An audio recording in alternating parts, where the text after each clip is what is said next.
1 second. That's how long it takes for your life to become a desperate struggle for survival. 2 flat tires in the middle of Death Valley, a misstep on an icy slope, an unexpected encounter with a cougar on a familiar trail. What goes on in the mind of a person who realizes that there will be no help? Hope is melting away with every hour, and the body is counting down the last minutes. Why do some people survive against all odds while others give up? In these stories you will see the edge, beyond which the human psyche breaks, or an incredible strength of spirit is born. And every time you will ask yourself, what would I have done? Choices you will never want to test in practice. Death Valley is a place where beauty and danger are woven into one tight knot. Straddling the border of California and Nevada, this national park holds several records, each one a reminder of its ruthless nature. It is the hottest, driest, and lowest national park in the United States. Here in the heart of the Mojave Desert, temperatures regularly exceed the 45 degrees Celsius mark. In 1913, the highest temperature on the planet was recorded here, 56.7 degrees, and even in relatively cool April, the thermometer can read over 30. On the territory of the park there is both the lowest point of North America, Badwater Trench, located 86 meters below sea level, and mountain peaks, rising to a height of more than 3 kilometers. These majestic gradients create a maze of canyons and gorges where the unprepared traveler can easily get lost. Despite all the dangers, thousands of tourists come here every year to see the golden sands of the dunes and the colorful rocks of the canyons. Many of them take winding backcountry trails far into the backcountry of the park, where cell phone service is non-existent and the nearest help may be hours away. It was here, amidst this silent expanse and dangerous beauty, that a story unfolded in April 2021 that once again reminded why this place got its ominous name. Alexander Lofgren knew firsthand what it was like to overcome challenges. In 2011, he served as a combat engineer in Afghanistan, where he learned how to operate in extreme conditions and make quick decisions. After 4 years of service and an honorable discharge from the U.S. Army, the 32-year-old veteran found a new calling, helping other service members. After earning a bachelor's degree in political science from Arizona State University, Alex began working in the office of Congressman Raul M. Grijalva. As a member of the Wounded Warrior Fellowship Program, he worked to support veterans in southern Arizona by working on the crisis line and helping those in difficult situations. It was in Arizona that he met 27-year-old Emily Henkel. She came to the state through the AmeriCorps Vista program to work for a nonprofit organization helping veterans. It wasn't just the work that brought them together, but a shared passion for traveling and exploring nature. Alex, with his military experience and love of the outdoors, has become a trusted hiking partner for Emily. In early April 2021, the couple decided to take a day trip to Death Valley National Park. The plan was simple: visit the park's popular spots, Artist Drive, Devil's Golf Course, Racetrack, and Badwater Basin, and then return home. They carefully prepared for the trip by taking a supply of water, camping gear, and food for the day. Their white 2018 Subaru Forester was a reliable vehicle that could handle the park's dirt roads. Before leaving, Alex, like a seasoned traveler, filled out a logbook with the planned places to visit. It was a routine precaution that would later play a crucial role in their fate. Neither Alex nor Emily could have guessed that their ordinary trip would change their lives forever and leave an indelible mark on the history of Death Valley National Park. The day began as planned. After driving along the park's main road, the couple decided to turn onto Gold Valley Road, a dirt road designed for four-wheel drive vehicles. This secluded trail was about 13 miles long and went deep into the park, cutting a path through the wilderness. Their Subaru Forester was built for such roads, and at first no problems were anticipated. Around 5:30 p.m., the silence of the wilderness was broken by two sharp pops. Emily felt her heart drop into her heels. As they got out of the car, they found the two tires on the passenger side had been punctured by sharp rocks. With only one spare tire, the situation was becoming critical. The sun was already slipping toward dusk, coloring the rocks in disturbing shades of red. They found themselves 22 miles off the main road, in one of the most remote areas of the park. There wasn't a soul around. Phones showed no signal, no shade, no water source nearby. Nothing to help in a situation like this. The lifeless landscape stretched out in all directions, reminding why this place is called Death Valley. Survival mode kicked in. Alex, with his military experience, methodically began to assess the situation. They carefully checked their supplies. A few liters of water, enough for 3 days, a couple of cans of canned food, flashlights, and a basic survival kit. Emily laid out a map on the hood of the car, while Alex studied the terrain around them. They had a decision to make, and their lives depended on it. After much deliberation, they decided not to go back the way they had come.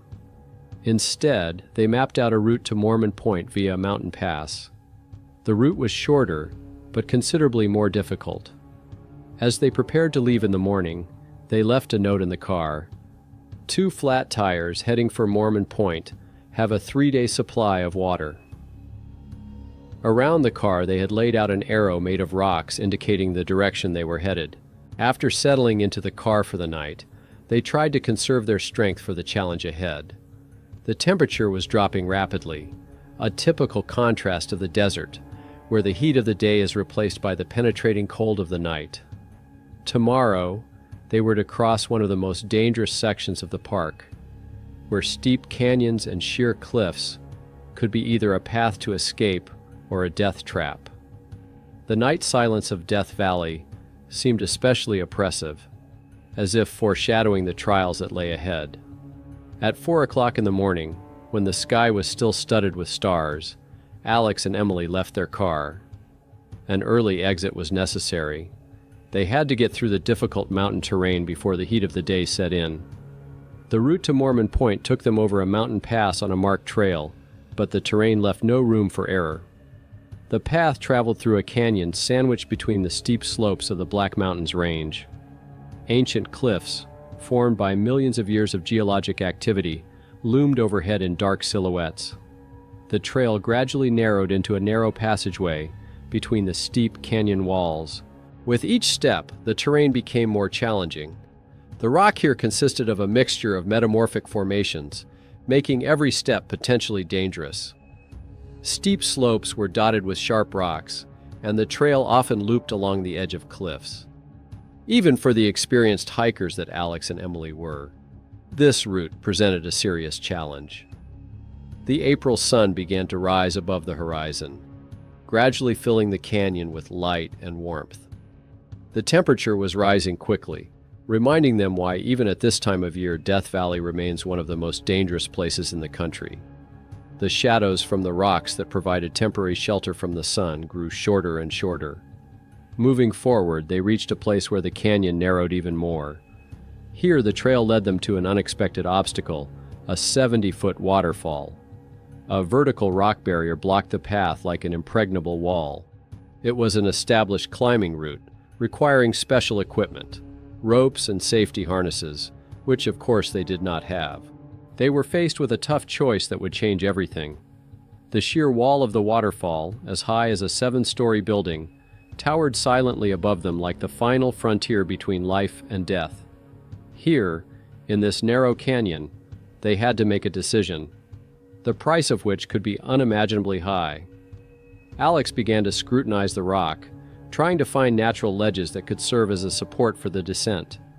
As a former military man, he was used to assessing risks and finding solutions in difficult situations. Emily watched his actions nervously.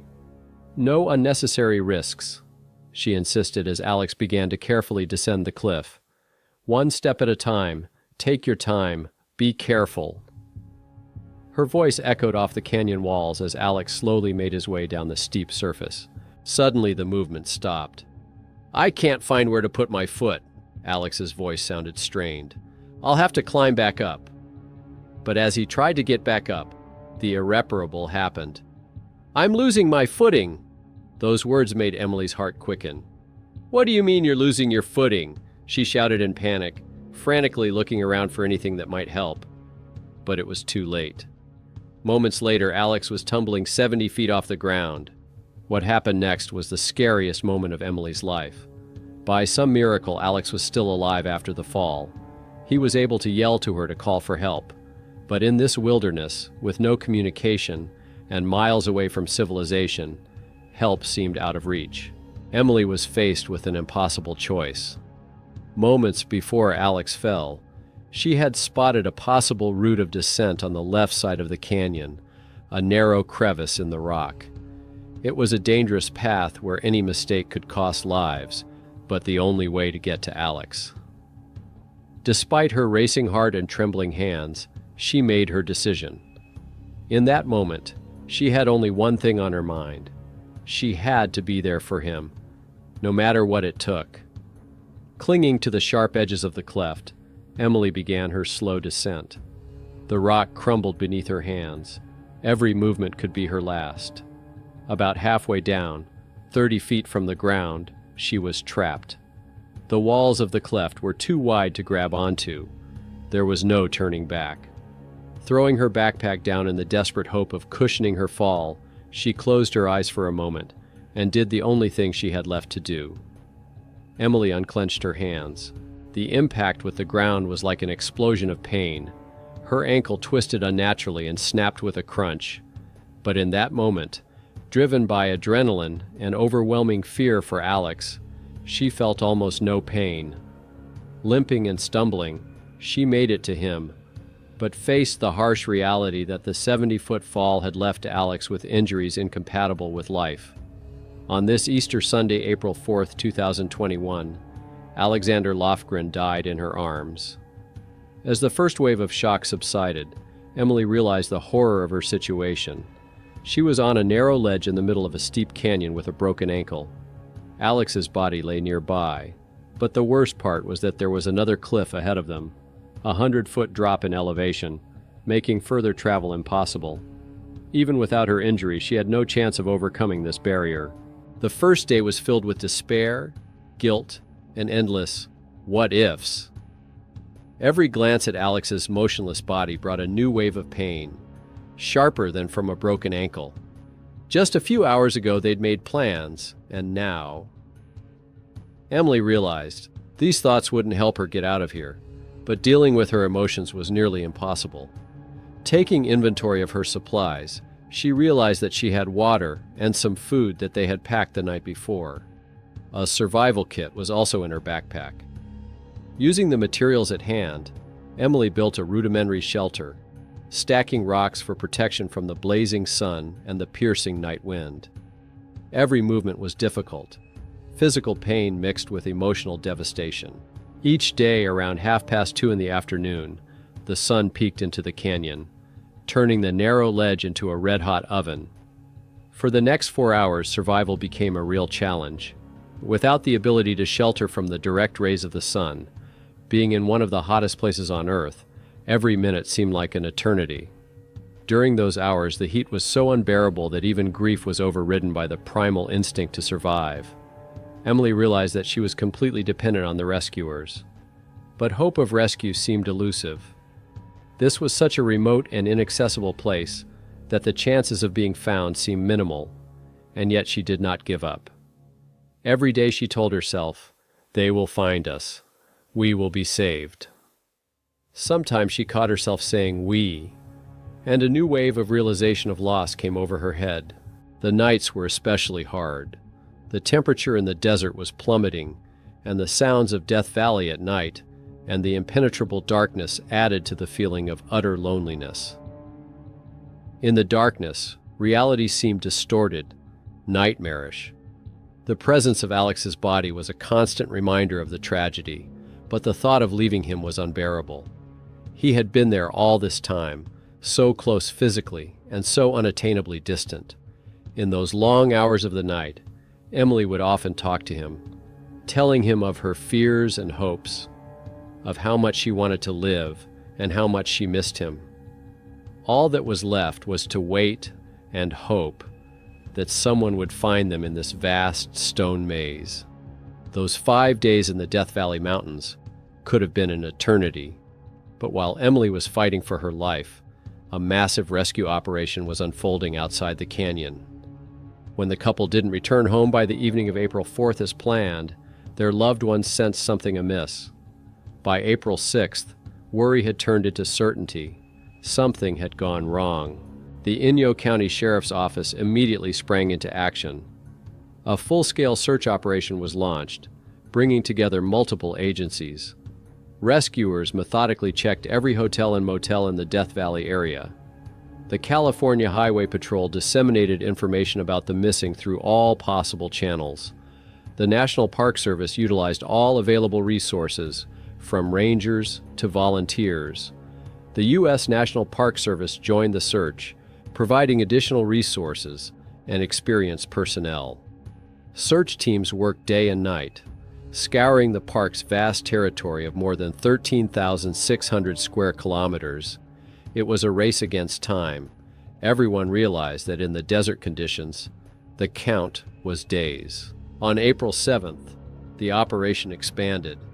Search teams thoroughly surveyed the entire main Death Valley Highway, stopping at every monument and landmark. In the hands of the rescuers was an important piece of evidence: the logbook Alex had filled out before the trip. It was like a treasure map in reverse. The rescuers methodically checked every location listed: Artist Drive with its colorful cliffs, the bizarre salt formations of Devil's Golf Course, the mysterious Racetrack Valley, and the vast white wasteland of Badwater Basin. But all of these checks were inconclusive. On April 8th, a long-awaited breakthrough occurred. During another aerial patrol, pilots spotted a white Subaru Forester. The car was parked on Gold Valley Road, a remote dirt road that wasn't even on their original route. That discovery was a turning point in the search. In the car's interior, rescuers found a note that finally pointed in the right direction. 2 flat tires heading for Mormon Point have 3 days' supply of water. Now that the search teams knew where to look, the operation entered a crucial phase. Every slow minute could determine the fate for the missing travelers' lives. Early the next day, early in the morning, the silence of the canyon was broken by the distant sound of engines. At first, Emily thought she was imagining it. She had visualized this moment so many times over the days. But the sound grew more and more distinct. Her heart beat faster, the first time she'd heard a sign of human presence in 5 days. As the noise of the helicopter grew louder, she began desperately waving her makeshift signal, fighting the growing panic. The U.S. Navy helicopter appeared from behind the rocks, and the rumble of the propellers echoed off the canyon walls. The moment the crew spotted them was both a triumph and the beginning of a new challenge. The helicopter hovered over the canyon, but rescue proved to be a nearly impossible task, even for experienced military rescuers. The narrow canyon walls had become a real trap. The powerful airflow from the blades created dangerous turbulence.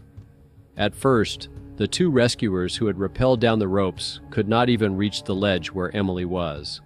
Wind gusts tossed them from side to side, threatening to smash them against the rock walls. 20 minutes of strained attempts seemed like an eternity. The helicopter maneuvered, trying to find the best position. The slightest mistake in this stone corridor threatened disaster. Finally, after several risky maneuvers, the rescuers reached Emily. Now the equally difficult task of getting her upstairs was ahead of them. Acting with extreme care, they secured her in the rescue stretcher. Every movement was calibrated. In these conditions, even a small misstep could cost a life. Emily squeezed her eyes shut as the stretcher began to rise. After a few agonizingly long minutes, she dared to look down. Beneath her stretched a vast landscape of beige cliffs, the same maze that had nearly become her grave. Emily was taken to a nearby hospital where doctors immediately began treatment. Her broken ankle required emergency surgery. The decision to keep her shoes on during the 5-day ordeal despite the intense pain, proved to be life-saving. It prevented critical swelling and helped save her foot. The next 6 days in the hospital merged into one endless stream for Emily. Physical pain mixed with emotional trauma, and the rescue seemed like a bittersweet triumph. She had survived, but the price of that survival was unimaginably high. Every time she closed her eyes, she was taken back to that moment in the canyon when everything changed forever. News of the tragedy quickly spread across the country. Alex and Emily's story touched the hearts of many people, especially in the veteran community. Alex, who dedicated his life after his military service to helping other veterans, left behind a legacy of service and caring for others. Shortly after being discharged from the hospital, Emily returned to her hometown of Cincinnati, Ohio. Physical recovery was a long time coming, but even more difficult was dealing with the emotional wounds. She realized that her life was divided into a before and after of those April days in Death Valley. The canyon tragedy changed more than just Emily's life. It made many people think twice about safety in national parks. Rescuers emphasized the importance of careful preparation for traveling to remote areas, the need to have reliable means of communication, and to inform loved ones of their plans. Even experienced travelers, which Alex and Emily were, could encounter unforeseen circumstances in the wilderness. Alex Lofgren's tragic death was not in vain. Congressman Raul M. Grijalva, whose office Alex worked in, initiated a bill called the Alexander Lofgren Veterans and Parks Act. This legislation would fulfill what Alex believed in so much, making America's natural beauty more accessible to veterans. Less than 3 months after the tragedy, on July 1, 2021, the bill was introduced in Congress. It passed through the House of Representatives with record speed, already receiving approval on July 29th. And on December 27, 2021, just 8 months after Alex's death, the President signed into law a bill giving all Gold Star veterans and family members the right to free lifetime admission to national parks and federal recreational areas. For Alex, nature has always been a place of healing and renewal. As an Afghanistan veteran, he understood the therapeutic power of wilderness better than most. Even while working in his congressman's office, he continued to help veterans by answering crisis line calls and supporting those in difficult situations.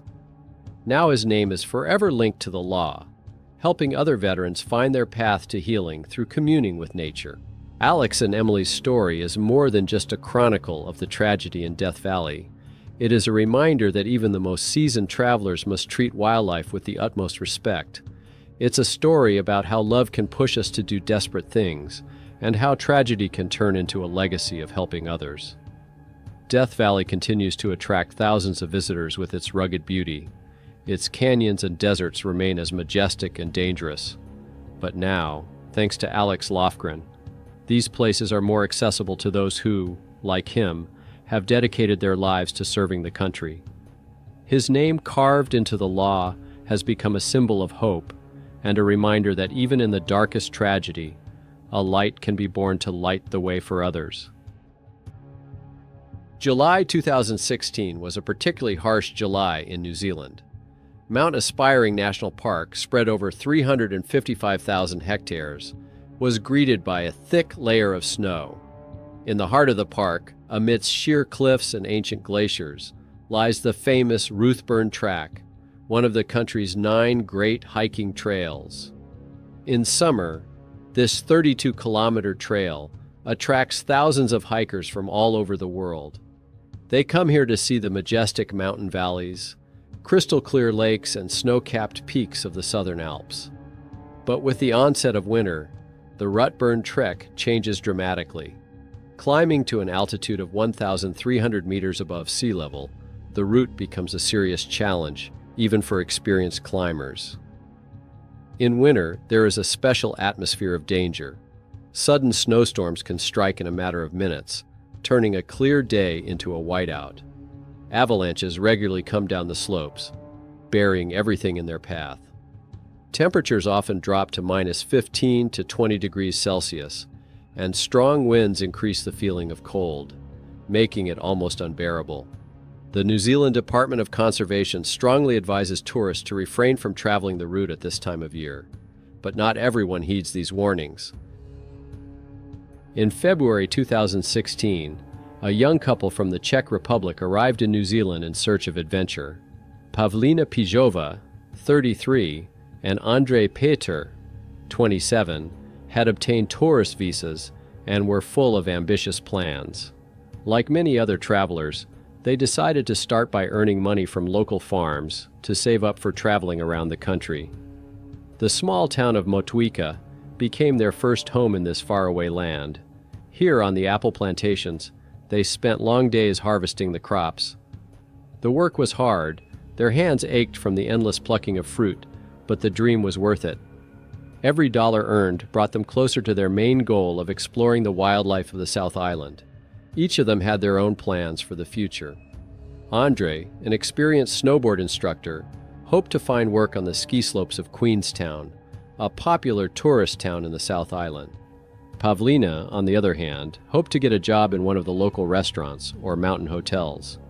They believed they could combine work with traveling, discovering new trails, and the beauty of this amazing country. When their job search in Queenstown failed, the couple began looking for other ways to spend their time.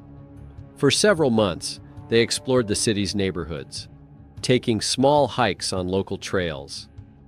Gradually, their attention was drawn to the Routeburn track, one of New Zealand's most scenic hiking trails, known for its mountain lakes and majestic passes.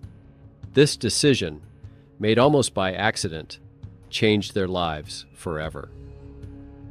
On the morning of July 25th, they walked into the Department of Conservation office in Queenstown. It's worth noting that this time of year falls in the middle of winter in New Zealand. The local ranger, upon learning of their plans, immediately sounded the alarm. He persistently tried to explain to them the dangers of the route in winter. The ranger detailed the frequent snowstorms, the risk of avalanches, and the fact that many sections of the trail were completely hidden under a thick layer of snow. He especially emphasized that the weather forecast for the coming days portends a strong deterioration in conditions. But Pavlina and Andre, accustomed to European mountain routes, were confident that they could cope. Their preparation for the trek proved woefully inadequate for winter conditions.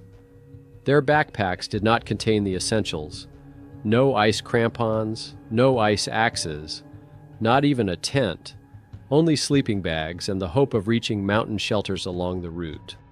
Nor did they take an emergency beacon, a device that could signal rescuers in case of trouble. In addition, they left no information about their route with anyone, another fatal mistake. On the evening of July 25th, Pavlina and Andre parked their camper at the start of the trek. They spent the last quiet night there, making plans for the upcoming trek, and not suspecting that the New Zealand mountains were preparing them for a terrible ordeal. In the early morning hours of July 26th, Pavlina and Andre set foot on the Routeburn Trail. The day started out relatively calm. The sky was clear and the air was fresh and invigorating. The first kilometers of the trail did not portend trouble. The trail, though covered in snow, was clearly visible, and the pair made steady progress. In 4 hours, they reached their first stopping point, the Falls Hut. This small wooden shelter, nestled in a picturesque valley, was their shelter for the first night. They were the only guests of the hut, a fact that should have alerted experienced travelers. In winter, empty huts on popular trails are a sure sign that locals are avoiding the trail for a reason. The next morning, around 10 o'clock, they continued on their way heading for Harris Pass.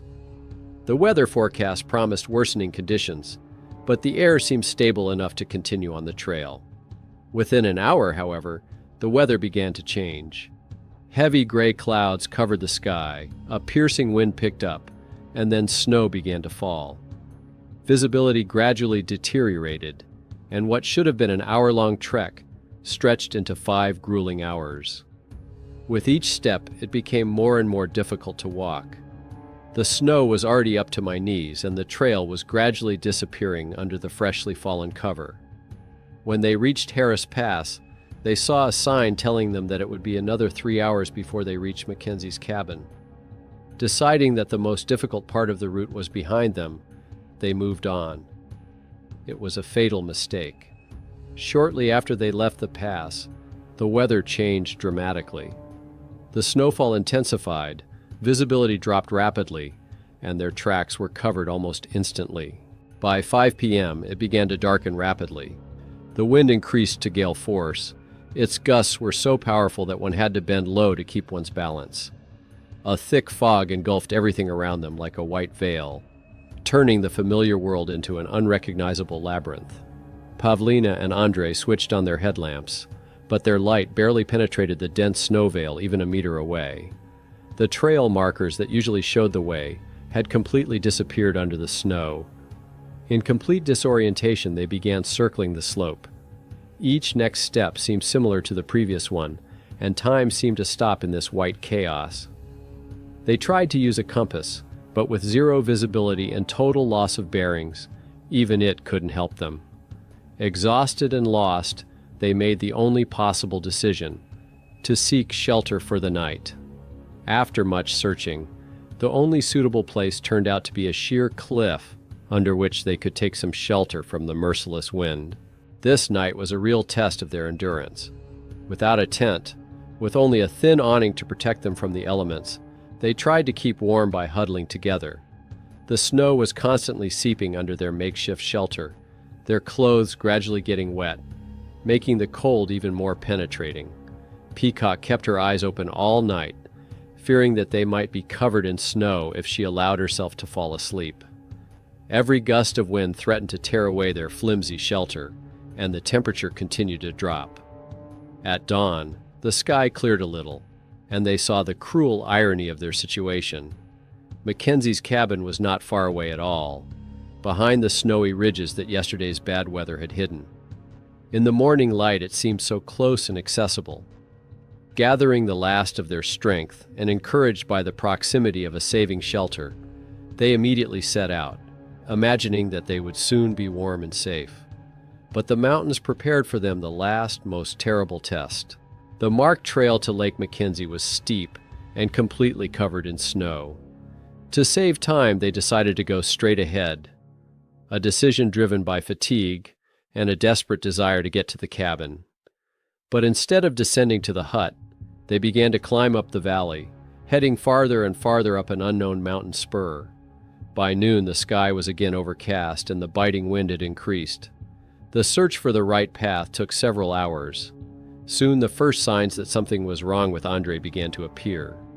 His movements became sluggish. His speech began to slur. Despite the cold, he suddenly pulled off his wet pants, which, he said, had become too heavy. Pavlina saw the colors fade from his face, but he continued to insist that he was fine. It was a classic manifestation of hypothermia, a condition where hypothermia begins to affect brain function. The day was drawing toward evening when they stopped at a large overhanging rock to catch their breath. Pavlina went ahead to scout, trying to find any sign of a trail. Andre stayed by the rock, promising to catch up with her soon. When she returned, she found him in a strange state. He had taken off his down jacket, muttering something inarticulate about "it's ruined." His face was unnaturally ruddy despite the frost. It was another ominous sign of severe hypothermia. Dusk was thickening unusually fast due to the dense cloud cover. They tried to walk on. Now Pavlina was leading and Andre was slowly following her. Suddenly she turned around at the sound and saw that he had stopped, staring blankly at the ground. His eyes were glassy and his speech, when he tried to say something, became completely unintelligible. At that moment, the snow beneath them suddenly failed, and they both collapsed into darkness. Peacock lost her headlamp and glove in the fall, leaving her in total darkness. The slope was steep, about 45 degrees, and they flew almost 20 meters down before they stopped. With trembling legs, she began to descend lower, trying to find Andre. In the pitch darkness, she had to explore every inch of the slope practically by feel. Soon she found him. He was wedged between huge boulders and fallen tree trunks, and the heavy backpack on his back only made it worse, pushing him deeper into the crevice. His breathing became more and more shallow. each breath coming with difficulty. The temperature at this point had dropped to -12 degrees, and the gusts of wind were adding to the cold. Pavlina desperately tried to pull Andrei out, but any attempt to move him threatened further down the slope. They were on a narrow ledge, and in the darkness it was impossible to determine the depth of the cliff below. Gradually, Andrei's breathing became less and less, until it stopped altogether. In desperation, she found his backpack and took out a spare flashlight, but it was too late. Andrei showed no signs of life. The next 2 nights were the most terrifying of Pavlina's life. She found herself alone in the mountains next to the body of the man with whom she had made plans for the future only a few days before. Sheltering from the biting wind behind the same rocks that had taken Andrei's life, she fought not only the cold, but also the mounting despair. She only had a few granola bars and a half-empty thermos of water left, too little to sustain her strength for long. The temperature continued to drop, reaching -15 degrees at night, and her soaked clothes were turning into an icy shell. Despite her heartache and physical exhaustion, she forced herself to move, to exercise to keep warm, but her strength melted away with each passing hour. On those endless nights, her only companions were the howling of the wind and agonizing thoughts of whether there was anything she could have done differently.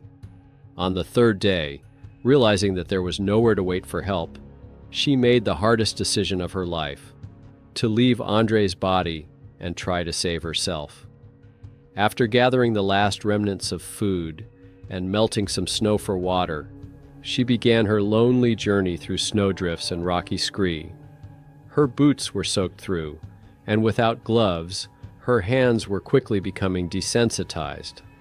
Every few minutes she had to stop and knead her fingers to avoid severe frostbite. A thick fog shrouded the mountains. Visibility was less than 10 meters, making navigation nearly impossible. She walked, often falling waist-deep in snow. Each step was given with incredible difficulty.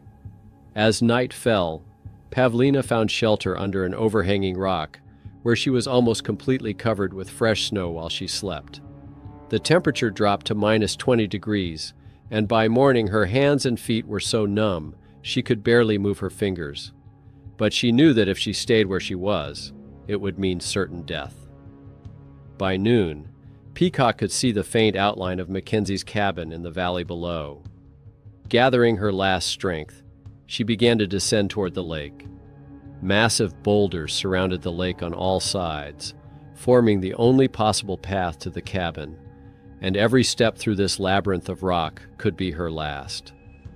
With exhaustion, she stumbled and fell into the icy water, but the proximity of the shelter gave her the strength to get out and reach her destination. The hut was empty and frozen. No one had been here for a long time, but inside the hut, Pavlina found the most necessary things for survival: supplies of canned food, dry food, and a gas stove with the remnants of fuel. Like most highland huts in New Zealand, there was no telephone or radio communication. She realized that her disappearance might not even be suspected. After all, she and Andrei had left no information about their route with anyone. For the next 30 days, this hut became her only refuge. Pavlina developed a strict rationing system. Each meal was carefully measured to stretch her supplies as far as possible. She established a rigid daily routine for herself, realizing that the regimen would help her keep her sanity in complete solitude.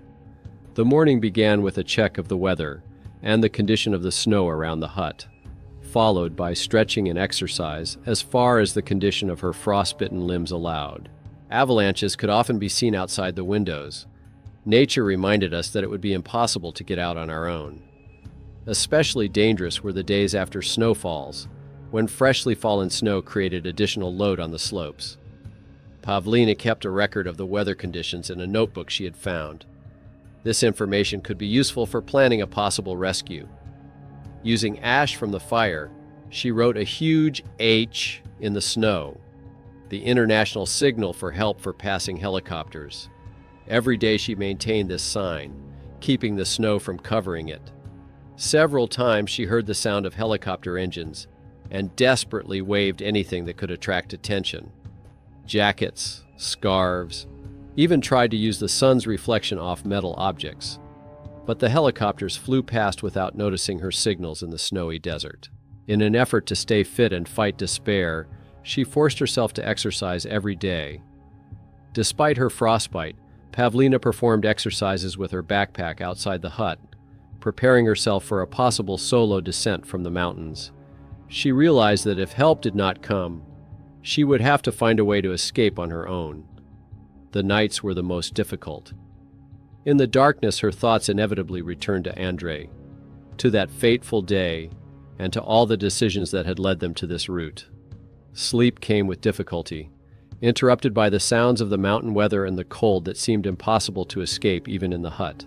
On August 26, 2016, the silence of the mountains was broken by the sound of an approaching helicopter.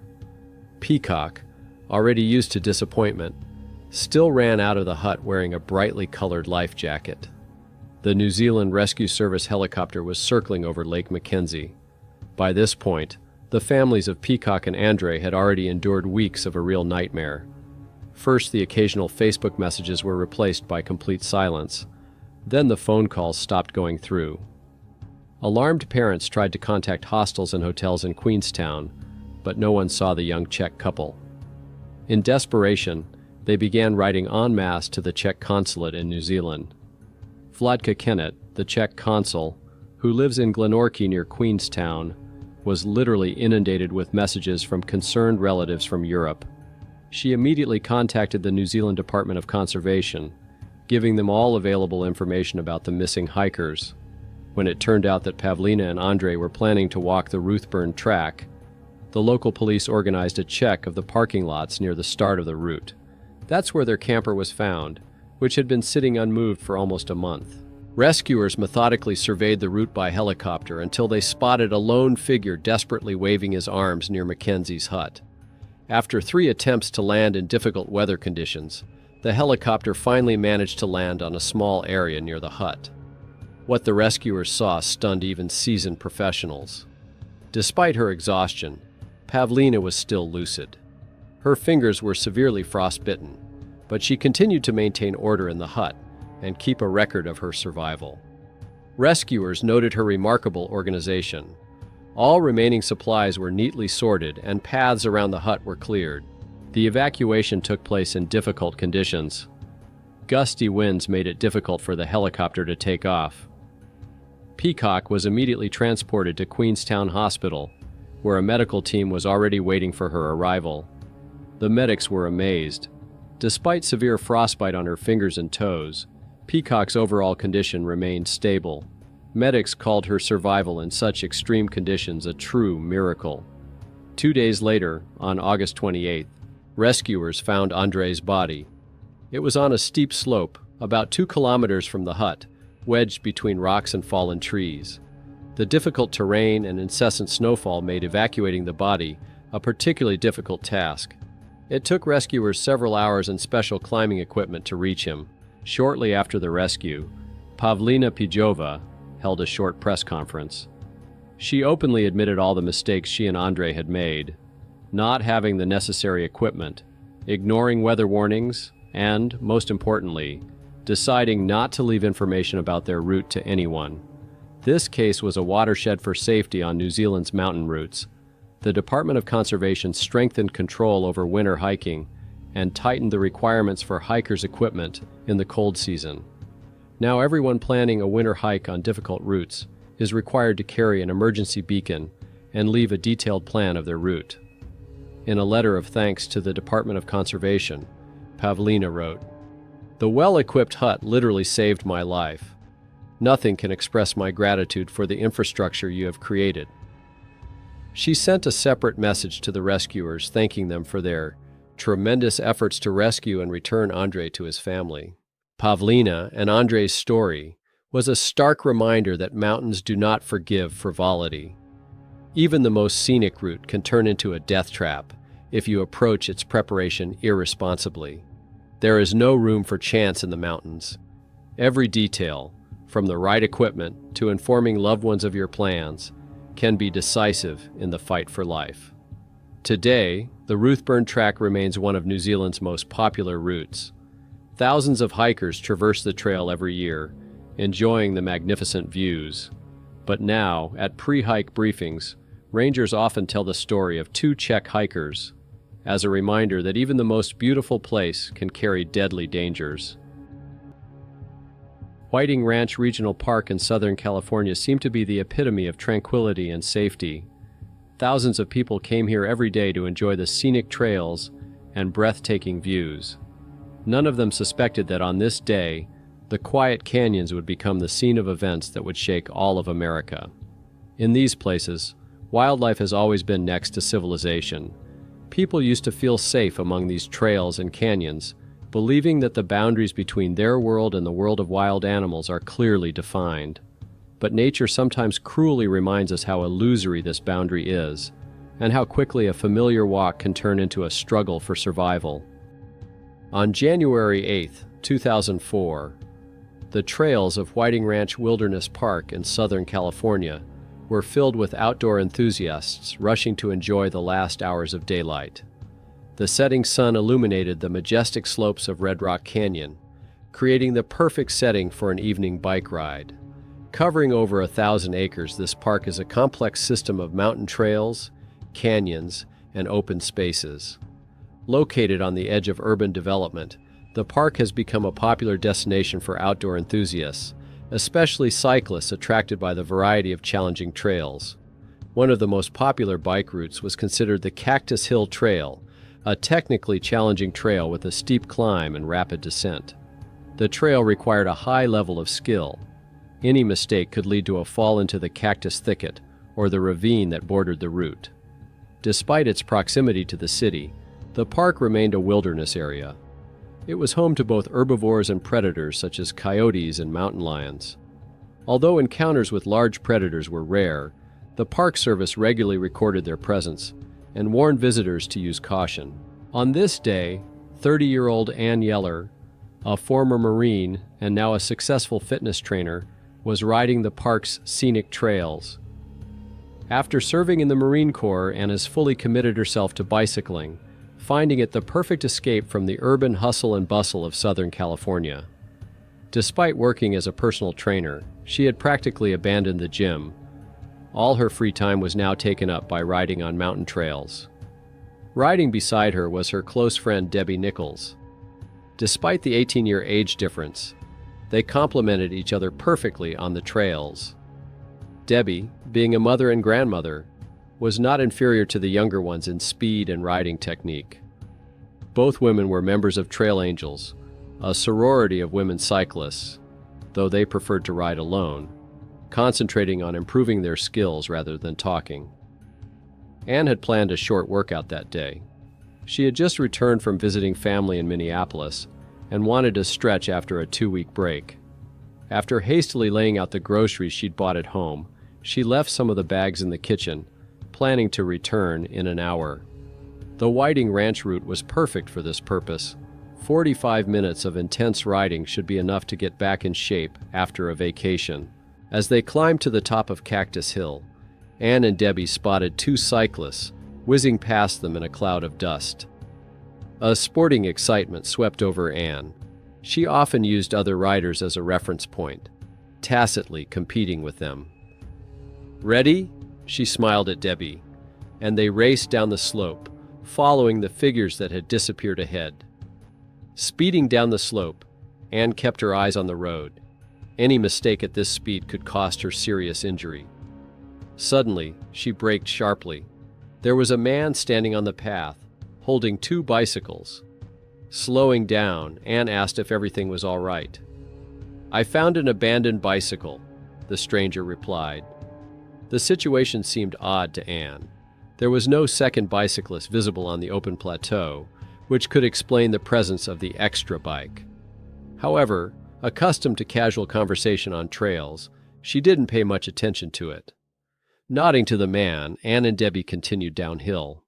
Neither of them could have guessed that this strange encounter was a harbinger of the tragic events that would unfold here very soon. Continuing down the winding trail, Ann pulled ahead. The panorama from the small plateau caught her attention. Tree-covered hills and red rock peaks shimmering in the setting sun. Somewhere high in the sky, a hawk soared, its cry echoing off the canyon walls. It was at that moment that her peripheral vision caught movement in the thicket to the right of the trail. Something large and reddish-brown was rapidly approaching her. Her first thought was that it was a deer. Similar sightings had happened here before, but the reality was far more frightening. The next moment, a powerful blow knocked Anne off her bike. She didn't even have time to react. Her legs automatically released from the contact pedals as the massive body of the predator came at her from the side. As she fell, feeling the weight of the beast and its powerful claws digging into her back, she realized with horror that it wasn't a deer. She was being attacked by a mountain lion. The mountain lion, which weighed about 60 pounds, pinned Anne to the ground. The predator acted according to a script honed by nature. Its claws dug deep into the victim's shoulders as it tried to reach her neck. The fangs repeatedly struck the bicycle helmet that had so far protected Anne's head from the deadly bite. 4 years in the Marines had taught Anne to act cool, even in extreme situations. Hand-to-hand combat and critical survival training that once seemed routine at the Marine Corps base now became the thin line between life and death. Her mind, trained to quickly assess the threat, worked clearly despite the shock. Protect her neck, use her hands for defense, look for the enemy's weaknesses. Despite her training, the predator's strength was overwhelming. Anne tried to protect her neck by pressing her chin tightly against her chest, a technique her husband James, a martial arts instructor, had taught her. With her right hand, she tried desperately to strike the lion in the face, aiming for its eyes and nose, its most vulnerable points, but her blows seemed to have no effect on it. The power of the wild beast surpassed any combat experience gained in training bouts. Suddenly, Anne felt a tug as the predator began to drag her down the slope, the way big cats do with their prey. She realized that if the lion dragged her deeper into the thicket, there would be little chance of rescue. At that moment, she heard Debbie shouting, who jumped off her bike and rushed to her friend's aid. Debbie's scream of terror echoed through the canyon as she saw the mountain lion clawing at her friend. Without thinking of the consequences, she grabbed her bike and hurled it violently at the predator. "Let her go! Help! Somebody!" Her desperate screams cut through the air as she tried to save Anne, who by now could no longer scream. The lion had squeezed her throat. Debbie lunged forward and grabbed Anne's left ankle, trying to pull her friend out of the beast's death grip. A desperate struggle ensued between human and predator. The lion, weighing more than 60 kilograms, easily dragged both women through the thorny thickets, farther and farther from the trail. Scratching branches and sharp rocks tore at their clothes and skin, but Debbie kept her hands clasped together as she continued to call for help. Her cries were heard by a group of bicyclists. The 4 men immediately began pelting the predator with rocks, shouting and trying to scare the beast away. Stone after stone flew at the lion, hitting it in the sides and back. One of the cyclists, a tall man in a blue t-shirt, got closer to the others. Tearing off his helmet from his head, he, risking his own life, rushed forward and with force hit the lion on the muzzle with it. The predator, stunned by the sudden attack and the hail of stones, finally loosened his grip. Taking advantage of the beast's confusion, Debbie and the men dragged the bloody Anne up the slope. The mountain lion retreated into the thicket, but remained nearby, its yellow eyes watching the group of men carefully from a few meters away, as if waiting for the moment to attack again. Upon regaining consciousness, Anne couldn't breathe. Her throat was filled with blood from her many wounds. With Debbie's help, she sat up and tried to cough. Every movement resonated with sharp pain. The deep claw wounds on her back and shoulders throbbed, and her left cheek, she realized, was almost completely torn off. She held it with her hand, trying to press it to her face. Anne's condition was deteriorating by the minute. About 20 deep lacerations continued to bleed, soaking through her clothes. One of the wounds on her neck was particularly alarming, so deep that you could sink a finger into it up to the second phalanx. By some incredible coincidence, The predator's fangs had passed within millimeters of the carotid artery and vocal cords. One of the cyclists, because of communication problems in that place, could hardly call the emergency services. Another took off his t-shirt and handed it to Anne to stop the bleeding. The group realized the criticality of the situation. The nearest road was several kilometers away, and the predator was still nearby. After 19 minutes that seemed like an eternity, fire department paramedics appeared on the trail. The three-person team quickly spread out around the victim. While two began to perform the initial examination, the senior paramedic contacted dispatch. After assessing the severity of the injuries and the distance from the road, he immediately requested an air evacuation. Professionals acted quickly and methodically, but the extent of the injuries was of serious concern. Multiple lacerations to the neck, some dangerously close to the carotid artery, extensive facial injuries, and deep claw marks on the back and shoulders. The paramedics applied several bandages to the most serious wounds and began setting up an IV to replenish the blood loss. About 20 more minutes passed before the sound of an approaching rescue helicopter was heard in the sky. It was a medical Bell 407 from Mission Hospital, the nearest Level 1 trauma center. The pilot made several circles over the scene, choosing a suitable landing site. There was no more time for a detailed examination. The patient needed to be rushed to the hospital. 4 male bicyclists helped the paramedics transfer Anne onto a stretcher.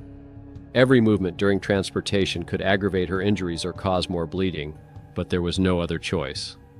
The group slowly began the ascent to where the helicopter was waiting, constantly monitoring the injured woman's condition. The 10-mile trek to Mission Viejo Hospital took minutes. Once the helicopter doors slammed shut and the propellers began to gain momentum, the medical team continued the fight for Anne's life. In the confined space of the helicopter, they tried to stabilize her condition by constantly monitoring her vital signs and maintaining intravenous infusions to compensate for blood loss. A specialized medical team was already deployed to the trauma emergency room. Mission Viejo Hospital, a top-tier trauma center in the region, routinely admitted serious patients, but even for their experienced staff, Anne's case stood out for its seriousness. The doctor on duty, who had devoted more than 20 years to trauma work, would later admit that Anne's injuries were among the most severe in his practice. The patient was immediately referred for a comprehensive examination. A CT scan and a series of X-rays were to show a complete picture of the injuries, including possible trauma to internal organs and bone structures. Every minute counted. Doctors feared the development of complications due to serious soft tissue injuries. The results of the examination surpassed the worst fears of the doctors. 20 deep wounds in the neck area, with some wounds literally millimeters away from the carotid artery and jugular vein. The damage to the facial nerves was catastrophic. The 2 main trunks were completely severed, requiring immediate microsurgery to prevent permanent loss of facial expression.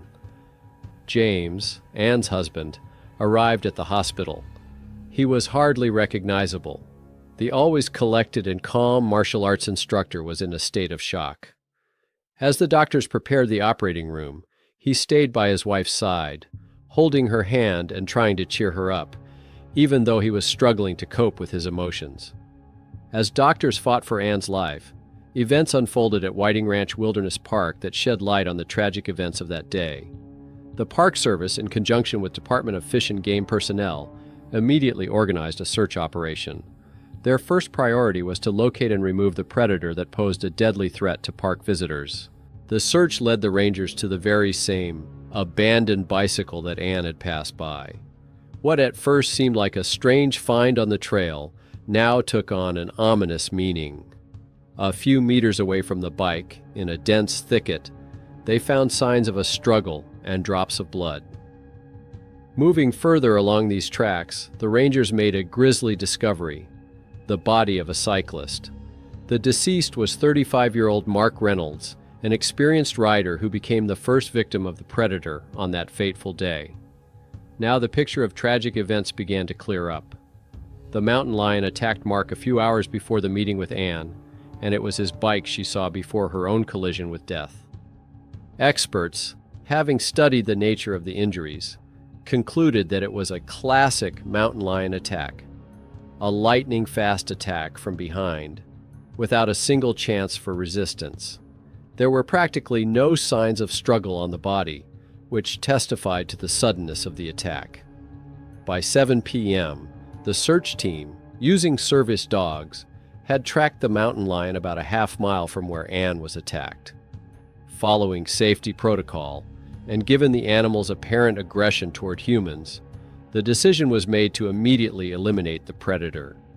The department's experienced marksman fired 2 accurate shots, killing the animal instantly. Subsequent examination of the carcass confirmed that this particular male mountain lion, weighing 62 kilograms, was responsible for both attacks. Human remains were found in its stomach, and claw and teeth marks exactly matched the victim's wounds.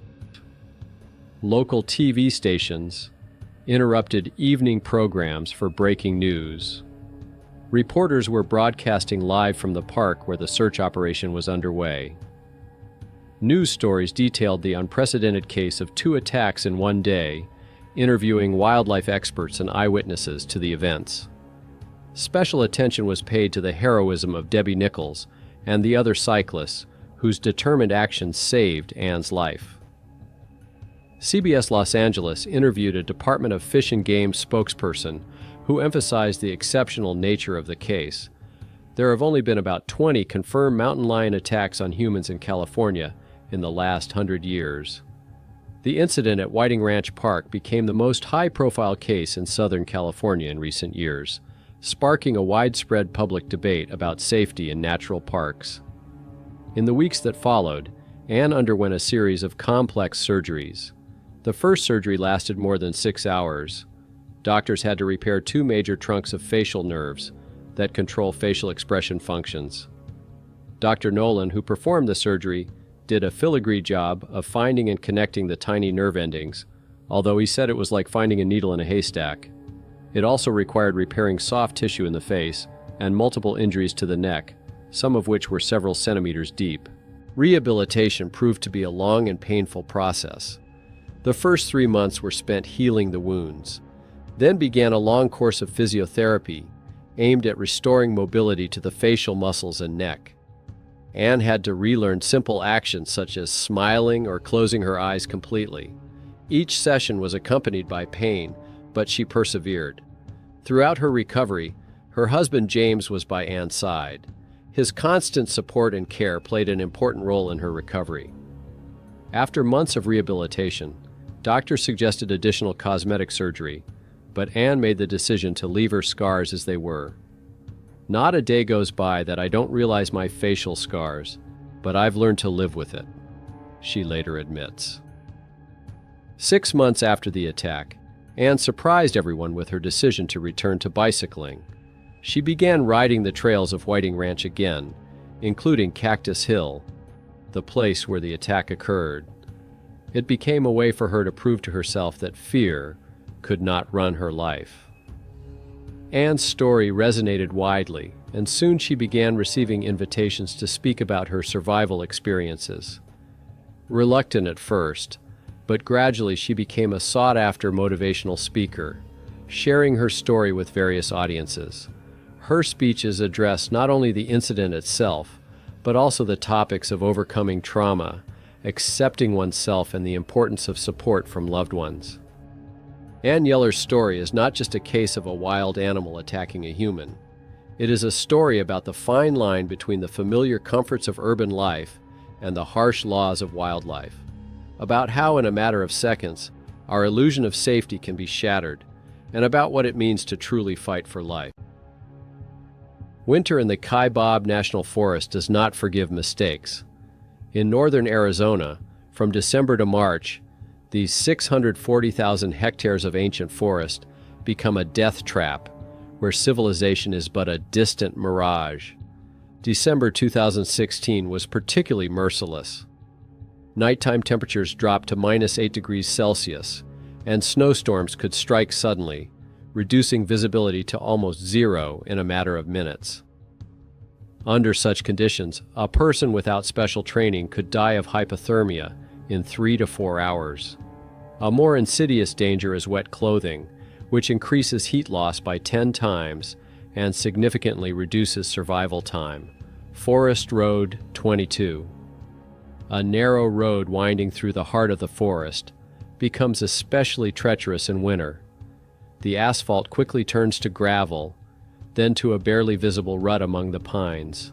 The road is unmaintained from November through April, a fact known to locals but ignored by tourist GPS systems.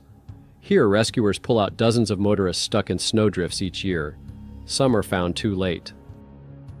The highway leading to the north rim of the Grand Canyon is officially closed from October 15 to May 15th. This section, at 2,400 meters above sea level, turns into an Arctic desert in winter. Rangers warn, no exceptions for regular tourists. The area around the Grand Canyon becomes a high-risk zone for unprepared travelers in winter. The lack of cellular signal means that any malfunction becomes a fight for life. The contrast is striking. The same elevations that create spectacular scenery form climate traps. In this frighteningly beautiful and ruthless environment begins the story of a family whose holiday trip turns into a desperate fight for survival. Karen Klein, 46, an environmental science instructor at a Pennsylvania college, was the epitome of positive energy. Tall, with an athletic build, she always made time for a morning jog despite a busy schedule of lectures and research. In the past, she worked as an environmental educator, teaching children basic survival skills in nature: how to build shelter, what plants to eat, how to navigate by the stars. Skills she never thought she'd apply in the actual fight for life. Her husband Eric was the complete opposite, a calm, judicious social worker. His passion was helping disadvantaged children. The year before the trip, Eric had suffered a serious back injury, and by December 2016 was still in the process of rehabilitation. Physical activity was difficult for him, but he never complained. Other people have a much harder time, he often said when Karen worried about his condition. Their 10-year-old son, Izzy, inherited his mom's energy and dad's kindness. An inquisitive boy with unruly hair and perpetually untied shoelaces, he grew up in a loving and supportive environment. At school, Izzy shone in science class, often sharing the knowledge he received from his mother. In his free time, he tended to his pets, who seemed to understand him better than some of his classmates. In Pennsylvania, the Klein family lived an ordinary middle-class life.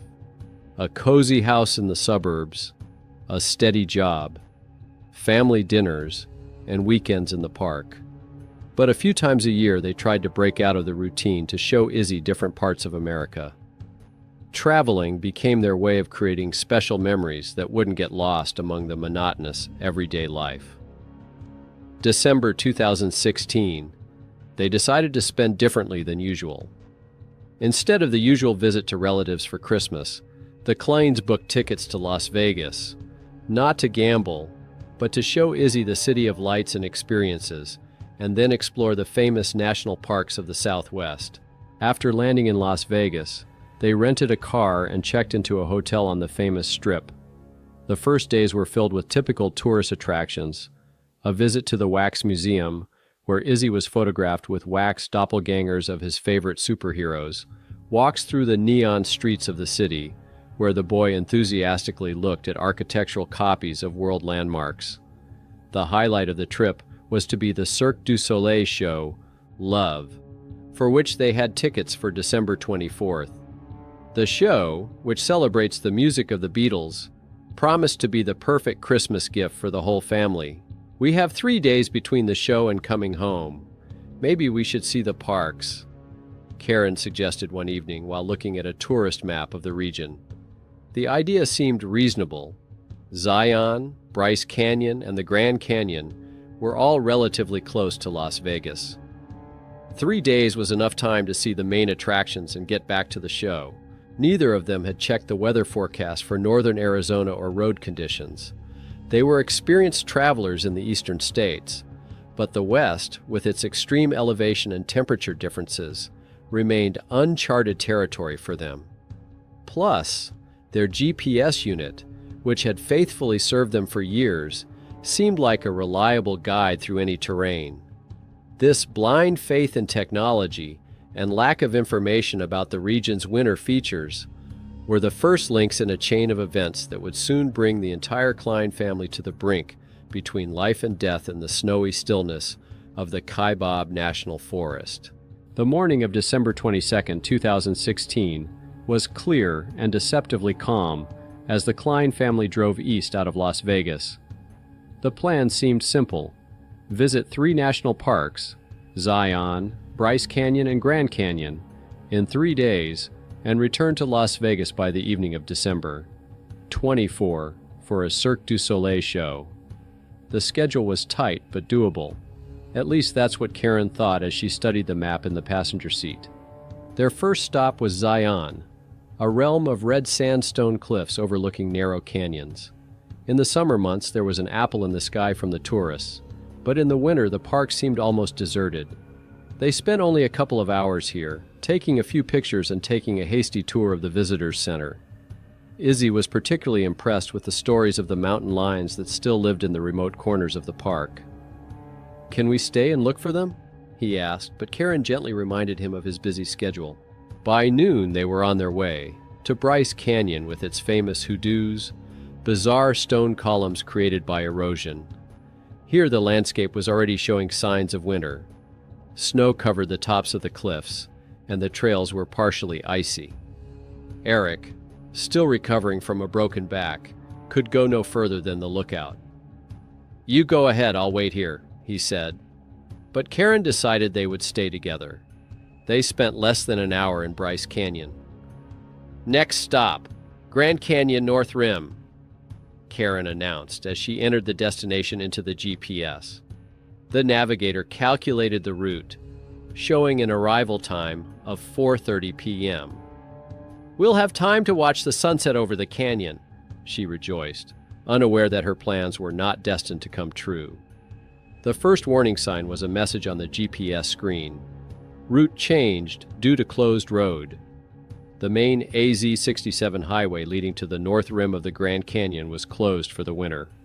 The navigator, failing to recognize the reason for the closure, automatically redirected them to an alternate route, along Forest Road 22. At first, the road seemed decent enough. Paved, though narrow, it meandered between the majestic pines of the Kaibab National Forest. Izzy looked at the snow-covered trees with delight, and Eric unconsciously gripped the steering wheel tighter, noticing how oncoming cars were becoming more and more rare. "It's strange that there are so few people here," Karen remarked when they hadn't seen a single car in about half an hour. Eric only shrugged. "Maybe it's not the season for tourists." About 45 minutes after they turned onto Forest Road 22, the asphalt ended, replaced by gravel. Another 15 minutes later and the gravel was gone, leaving only snow-covered dirt. The light snowfall that had started an hour ago had now intensified. Large flakes slowly descended on the windshield of the car, creating a hypnotic effect. "Maybe we should turn back," Eric suggested uncertainly, as the road became almost indistinguishable under the freshly fallen snow. "The navigator shows it's only 20 minutes to the Grand Canyon," Karen objected, though the GPS signal was becoming increasingly intermittent. At 3 o'clock in the afternoon on December 22, 2016, 8 miles deep off the main highway, their car came to an abrupt stop. Eric was attempting to make a U-turn on the narrow road when the rear wheel slipped into a shallow ditch hidden beneath the snow. The engine roared, and the wheels spun helplessly, but the car only got deeper into the wet snow and mud. They got out to assess the situation. The cold wind immediately crept under their lightweight city jackets. None of them were designed for temperatures below freezing. Izzy's cheeks and nose quickly turned red from the cold, and his sneakers were instantly soaked in snow. "Let's try putting branches under the tires," Karen suggested, remembering a trick from some survival TV show. They spent the next half hour gathering branches and shoving them under the tires that were spinning. Eric stepped on the gas. Karen and Izzy pushed from behind, but the car buried itself deeper and deeper in the spreading snow. "Phones!" Karen suddenly exclaimed, but a check of all 3 cellular devices showed the same thing. No signal. They were in an area completely devoid of cellular service. The GPS unit had lost its satellite signal too. The screen showed only a blank map with a flashing error message. Suddenly, their only technological guide in this wilderness was a useless piece of plastic. "What are we going to do?" Izzy asked, and fear sounded in his voice for the first time. Eric and Karen exchanged glances that read a growing realization of the gravity of the situation. It was rapidly getting darker. The temperature was dropping. The snow was intensifying. They were alone in the middle of nowhere with no communications, no suitable clothing, in a stranded car, 8 miles from the nearest major road. And ahead was a night that promised to be very cold in the Kaibab forest. The coming twilight painted the forest in ominous shades of gray.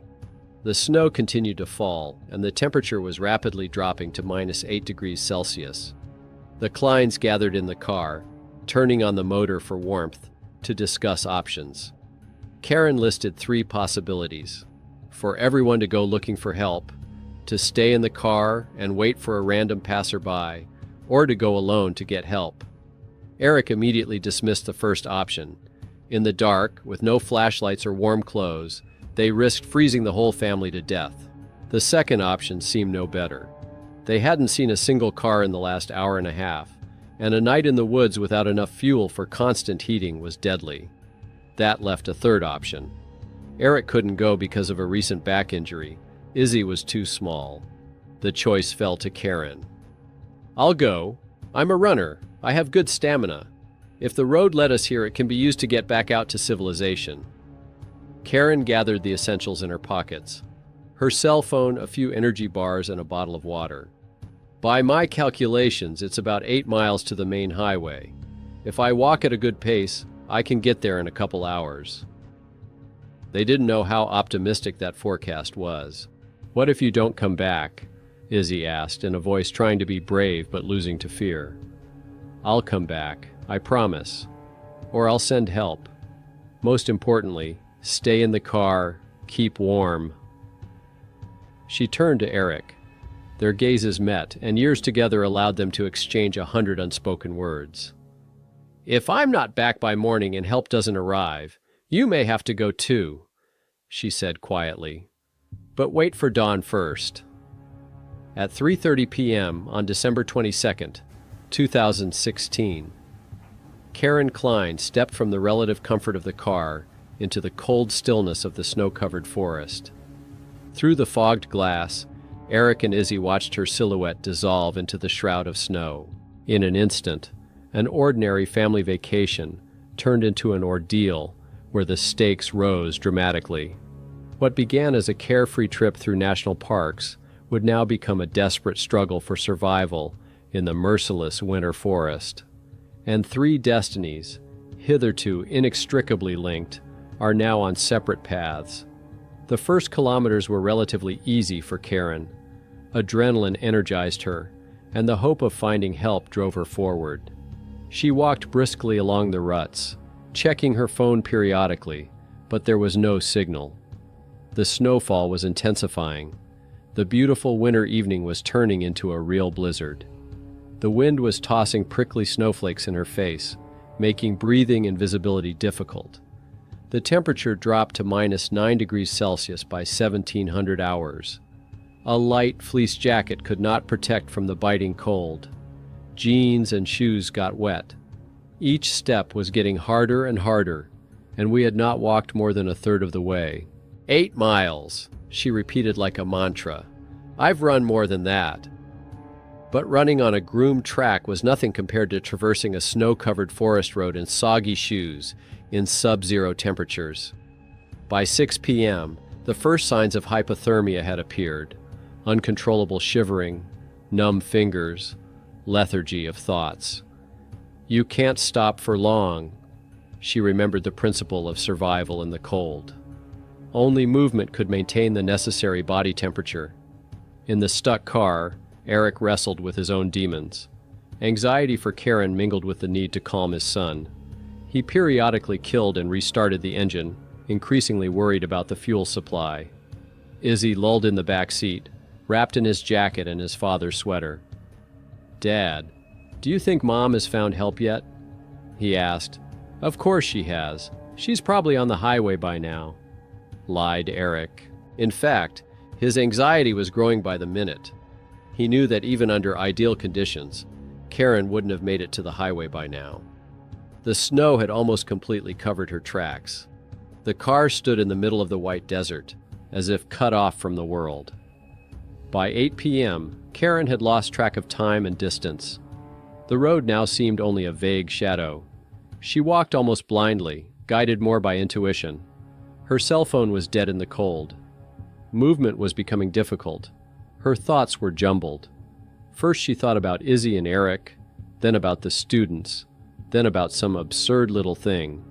Karen knew it was a sign of hypothermia, when the brain works irrationally, but she couldn't stop this inner chaos. The blizzard had turned into a storm. Visibility was reduced to a few meters, and the temperature dropped to minus 11 degrees Celsius. At some point, Karen realized that she had been walking for more than 5 hours, but the highway still hadn't appeared. The idea of going back to the car was doubtful, as the blizzard had already covered her tracks. There was only one thing left to do: keep walking forward, hoping for a miracle. Eric lay awake, planning what he would do in the morning if Karen didn't return. The injury to his back caused constant pain, but he found it easier to think about the physical pain than the uncertainty that shrouded his wife's fate. The wristwatch showed midnight, 9 hours since their car had gotten stuck. The temperature had dropped to minus 12 degrees Celsius, and the wind was intensifying the cold feeling to minus 20 degrees Celsius. It was the coldest night of their lives. The morning of December 23rd greeted Eric and Izzy with pale light through the frosted windows. It had been an agonizing night. Their breath was turning to vapor, and they were running out of fuel. "Mom's not back yet?" Izzy's first waking question. Eric shook his head. The first thing he thought of was Karen couldn't find help. "I have to go look for help," he uttered, though inside everything was turning over at the thought of leaving his son alone. "No, Dad, don't go. We won't survive another night without fuel. I have to try," Eric quickly explained. Izzy would get most of the food and water, should only start the car when absolutely necessary, and not open the door for anyone except the cops or rangers. At 7:30, Eric stepped out into the freezing morning. The snow had stopped, but it had piled up knee-deep overnight. He walked in the opposite direction of Karen's route. Every step made his back ache. For Izzy, time stood still. With his father gone, he was left utterly alone amidst the vast white stillness. He turned on the radio, went through his belongings, counted his supplies, did everything he could to avoid thinking about his parents. When the cold became unbearable, he briefly started the engine. The thermometer showed minus 6 degrees Celsius inside the cabin. Eric had been walking for 5 hours. The pain in his back became constant, but he realized that stopping would do no good. By noon, he had accomplished the impossible. He had walked nearly 15 miles in the snow. Every kilometer was a test of will, but here, all his qualities of a father, ready to do anything for his family, were manifested. At last, a cleared road appeared ahead. As he climbed the hill, he saw a single streak of signal on his cell phone. With trembling fingers, he dialed 911. "911, what's your emergency?" "We're in trouble. My wife is missing. My son is alone in the car. We're stranded in the Kaibab forest." Meanwhile, Karen had reached some road by dawn. Her body was on edge. Her muscles refused to obey, and her left leg was beginning to lose sensation. Along the way, she came across a road sign that read, "Grand Canyon Visitor Center, 6 miles. That gave her a new purpose, but her condition worsened by the hour. She walked all day with short breaks. By mid-afternoon, she had barely covered half the distance. Her mind worked only on instincts: to move, to breathe, to survive. At 2 p.m., a full-scale rescue operation began. The Coconino County Sheriff's Office mobilized 2 teams, one on snowmobiles headed for the stranded vehicle, while the other began gathering equipment to search for Karen. Eric, shivering with cold and exhaustion, sat in the warm cabin of the rescue SUV, marking his wife's estimated route on a map. By 4:30 p.m., the snowmobilers reached the car. Izzy had spent nearly 9 hours alone. When the snowmobiles with bright, flashing beacons appeared through the twilight, he couldn't immediately believe his eyes. Exhausted, his eyes swollen with tears, the boy climbed out of the frozen vehicle and rushed to the rescuers. His first words were not about himself, not about the cold and fear, but about his mother. "Did you find Mom?" The Rangers' hearts clenched. They knew that a woman who had spent over 24 hours in such conditions without proper equipment had minimal chance of survival, but no one said it out loud. After taking samples of Karen's footprints from where she had left the car, 5 experienced National Park Service trackers with search dogs set out on her intended route. They were to walk through the night on tracks that the blizzard had all but obscured. Eric and Izzy were wrapped in thermal blankets, given hot drinks, and evacuated to a hospital in Kanab, Utah. Both showed signs of frostbite on their toes, and Izzy suffered from mild hypothermia. The boy, exhausted by loneliness and fear, fell asleep as soon as the ambulance touched down, still clutching in his hand a picture of the family he had taken from his father's wallet. By the evening of December 23, Kaibab Forest had become an icy trap for a family separated by dozens of miles. Their Christmas vacation turned into a fight for life, where every decision could be their last. Karen reached the ranger cabin at the Grand Canyon at 3 o'clock in the morning on December 23rd. 26 miles through the blizzard were behind her. Her left foot, shoeless, left bloody footprints in the snow. The cabin was closed for the winter, dark, with boarded shutters. Wrapping her jacket around her arm, Karen smashed the window and squeezed inside, collapsing to the wooden floor. In the pitch darkness, she fumbled for a closet of blankets. Wrapping herself up, she climbed onto the bed. Her consciousness was hazy. Her body was on the verge of developing rhabdomyolysis. Decaying muscles were releasing creatine kinase into the blood, the level of which exceeded the norm by 50 times. His kidneys were on the verge of failure. Izzy thrashed around in his hospital bed. He couldn't sleep. The image of his mother walking out into the blizzard was in his mind's eye. Eric stayed close to his son, despite his own frostbite. Every half an hour he asked about the news of the search operation. It was the morning of December 24th. It had been 33 hours since Karen had left. In the cabin, dim dawn was breaking through the frosted windows. Karen had fallen into a semi-conscious state. Her temperature had dropped to a critical 35 degrees Celsius. Outside, the worst storm in a decade was raging. Wind gusts of up to 50 kilometers per hour and visibility of a few meters. The search operation was in danger of collapsing. 5 rangers decided to continue the search despite the warnings of the Weather Service. Orienting themselves by faint footprints, then by compass and intuition, they advanced along Karen's presumed route. "Dad, it's Christmas Eve. We're supposed to go to a show in Las Vegas," Izzy pronounced, looking at the blizzard outside the window.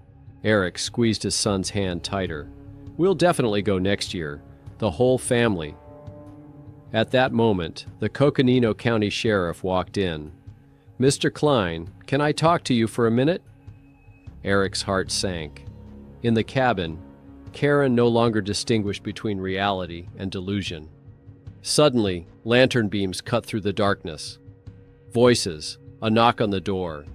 The door swung open, 5 rangers rushed inside, the beams sweeping around until they stopped on a coiled tangle of blankets. "Here! We found her! She's alive!" Karen was in critical condition. Frostbite, exhaustion, hypothermia. "My son! Husband!" was the only thing she could whisper. "They're safe! Everything's going to be okay now." At 2 a.m. on December 24, 34 hours after leaving the car, Karen was found. It seemed the worst was over. but her body was on edge, and the fight for life was just beginning. A brisk wind whipped across the faces of the rescuers, carrying Karen to the snowmobile. It was several kilometers to the cleared road. Pulse weak, temperature critically low, the medic reported over the radio. "We need an emergency evacuation." The blizzard intensified, visibility dropping to near zero. The Rangers moved in a chain, navigating more by GPS. Karen, wrapped in thermal blankets, fainted here and there, mumbling the names of her husband and son. At 5 a.m., rescuers reached the road where an ambulance was waiting. Medics hooked up IVs, started warming her up. "Do you think he'll make it?" the ranger asked the nurse. "A couple hours later, there would have been no chance," the man replied. "It all depends on speed now." At Kanab's hospital, the sheriff took Eric aside. "I have news about your wife. She was found alive." Eric's knees buckled and he leaned against the wall. "Where? How is she?" "At the ranger hut by the North Rim. Condition is critical but stable." Eric rushed over to Izzy, who was waiting anxiously on the bed. "Mom's been found. She's alive." The boy froze, then burst into tears, for the first time since they'd been stuck in the snow. In the early morning hours, the ambulance with Karen arrived at the hospital. Dr. Shannon Little was in charge of admissions. "What do we have?" "Female, 46 years old. Hypothermia, second-degree frostbite. Signs of dehydration and exhaustion. Labs showed creatine kinase levels over 10,000 units, with a normal of under 200. A sign of severe muscle tissue damage. We need to transfer her to Regional Medical Center," the doctor decided. "There's no hemodialysis equipment here." Eric and Izzy were only allowed a glimpse of Karen through the ICU glass. Even from a distance, they could see how she had changed. The gaunt face, the bluish skin, the tubes and wires all around her. "She's very strong," the nurse said. "To walk 26 miles in the snow, to survive in those conditions, it borders on the impossible." When rangers saw the cabin's broken window, they knew someone was desperate to survive. But no one could have guessed that inside they would find a woman who had accomplished the near impossible, driven by love for her family and an unyielding will to live. Karen was transported to Dixit Regional Medical Center in St. George, Utah, a specialized facility with an intensive care unit. The first 24 hours were critical. Doctors struggled not only with frostbite, but also with the looming threat of kidney failure due to the massive breakdown of muscle tissue. On Christmas Eve, the Klein family was separated, with Karen in the ICU and Eric and Izzy in a shared room at Kanab Hospital. No Christmas decorations, just sterile walls and the smell of medicine. But this day was a true miracle for them. All three stayed alive against all expectations. The next morning, Karen's condition began to stabilize. Strong IVs helped avoid dialysis, and the frostbite, though severe, did not require amputation. Eric and Izzy were transported to the same hospital to be closer to her. The first meeting after the rescue took place 48 hours later. Karen was still weak, but already conscious. When Izzy and Eric entered the room, she tried to pull herself up. There were no tears. All three were too exhausted. But the hug said more than words. "I knew you'd make it," Karen whispered, cradling her son against her chest. "And I knew you'd come back," Izzy replied, though they both realized it wasn't the complete truth. In those long hours of loneliness, they each struggled with despair. The medical staff who witnessed the scene did not hide their emotions. Even experienced doctors recognized that the Klein family's survival was an exceptional case of human resilience. Karen spent 5 days in the hospital. Her recovery was described by doctors as remarkably rapid for someone who had survived such an extreme ordeal. By December 29, the Kleins were ready to return home to Pennsylvania, although physical rehabilitation, especially for Karen, was a long road ahead. The story of their survival became a Christmas sensation in the region. Local newspapers called the case a Christmas miracle in Kaibab Forest. But for the Kleins themselves, the main miracle was that they were together again. Tired, scarred, but alive. The return to Pennsylvania was quiet, with no grand reunions. The plane landed in Philadelphia on the evening of December 29, 2016. The Kleins returned to their suburban home, which seemed so unaccustomedly cozy and safe now.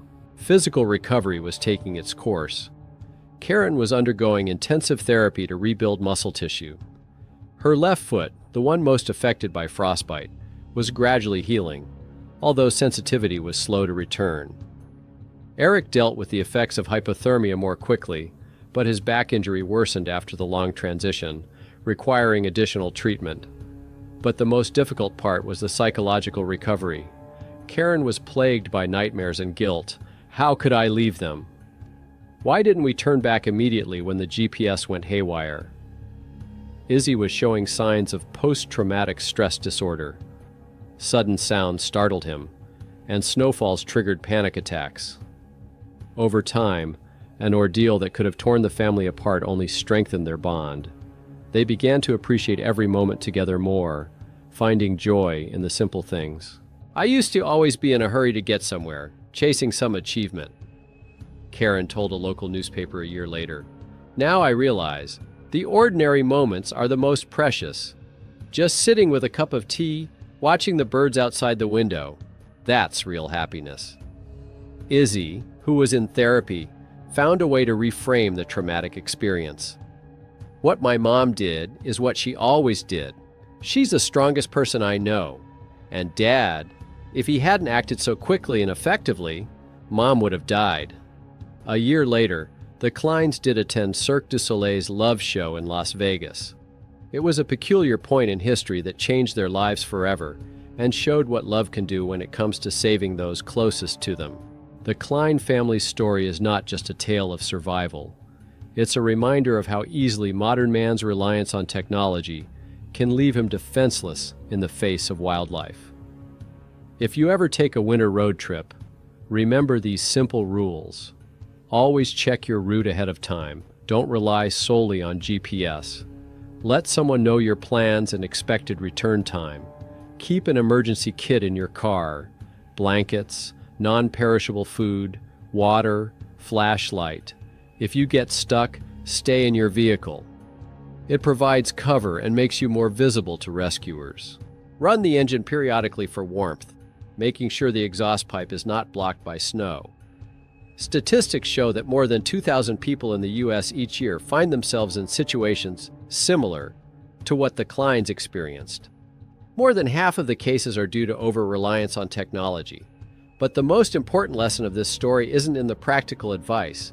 It is that the human spirit, motivated by love for loved ones, can transcend all physical limitations, accomplish the impossible, and return home from even the most hopeless situation. Imagine, you are standing at the pinnacle of your pride, confident in your own invulnerability, and a few hours later, seemingly harmless nature turns your confidence to ashes, leaving you alone with the most terrifying choice of your life. In the heart of Oregon stands the majestic Mount Hood, an ancient stratovolcano whose summit reaches a height of 11,239 feet, 3,429 meters. This sleeping giant, which last erupted in 1865, is the state's highest point and the fourth highest peak in the Cascade Range, which stretches from Mount Garibaldi in British Columbia to Mount Lassen in Northern California. Each year, about 10,000 climbers attempt to summit it. At first glance, its proximity to Portland and relatively easy access give the deceptive impression of an easy hike. But Mount Hood holds secrets of its own. Puffs of steam from fumaroles constantly spew from its bowels, a reminder of the mountain's volcanic nature. And its slopes harbor many dangers: treacherous glacial crevasses, sudden rockfalls and avalanches, and treacherous ice fields. March in these parts is a particularly unpredictable time. Spring struggles with the passing winter, creating conditions that can take even an experienced mountaineer by surprise. The weather can change in a matter of minutes. clear skies are suddenly covered with clouds, visibility drops to zero, and the penetrating wind turns any ascent into a real challenge. It is in this crucial month, when nature seems to test the resolve of anyone who dares to challenge it, that this story takes place. A story of survival that changed one man's life forever. Mary Grimm, 23, has always been a person of action. She was known in the hiking community as a seasoned traveler who could handle any challenge on the trail. Her path to serious climbing began in 2010 when she decided on the ambitious adventure of hiking the entire Pacific Crest Trail, one of America's most famous hiking trails. She was a green beginner backpacker at the time, but that didn't stop her from attempting the 2,653 miles from the Mexican border to Canada. 5 months on the Pacific Crest Trail was a real survival school for her. She learned how to read the weather, navigate difficult conditions, and distribute her strength on long treks. The route took her through the high Sierra Nevada, where Mary climbed to elevations of up to 13,900 feet. She turned off the main trail more than once to climb nearby peaks, honing her mountain skills. This trail taught her the most important thing: to rely on herself and never give up. But even this impressive experience didn't prepare her for technical mountaineering.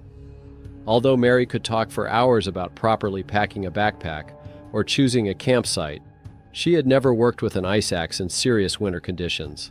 Her self-confidence, bolstered by her success on the Pacific Crest Trail, created a dangerous illusion of preparedness for any mountain challenge. Mount Hood became her obsession. For 3 years in a row, Mary tried to organize a climb, but each time something went wrong. Friends couldn't get out because of work. The weather turned bad at the last minute.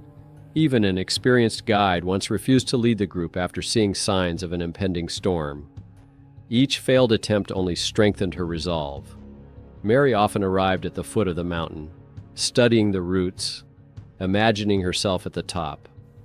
Hood seemed to tease her, showing up in all its splendor on clear days and hiding in the clouds when she was ready to climb. By March 2013, the cup of her patience had overflowed. After another setback to her climbing plans with her group, Mary made a decision that experienced climbers would call reckless. She decided to storm the summit alone. After all, isn't that what the Pacific Crest Trail had taught her? The ability to handle adversity on her own? Her self-confidence, bordering on arrogance, drowned out the voice of reason.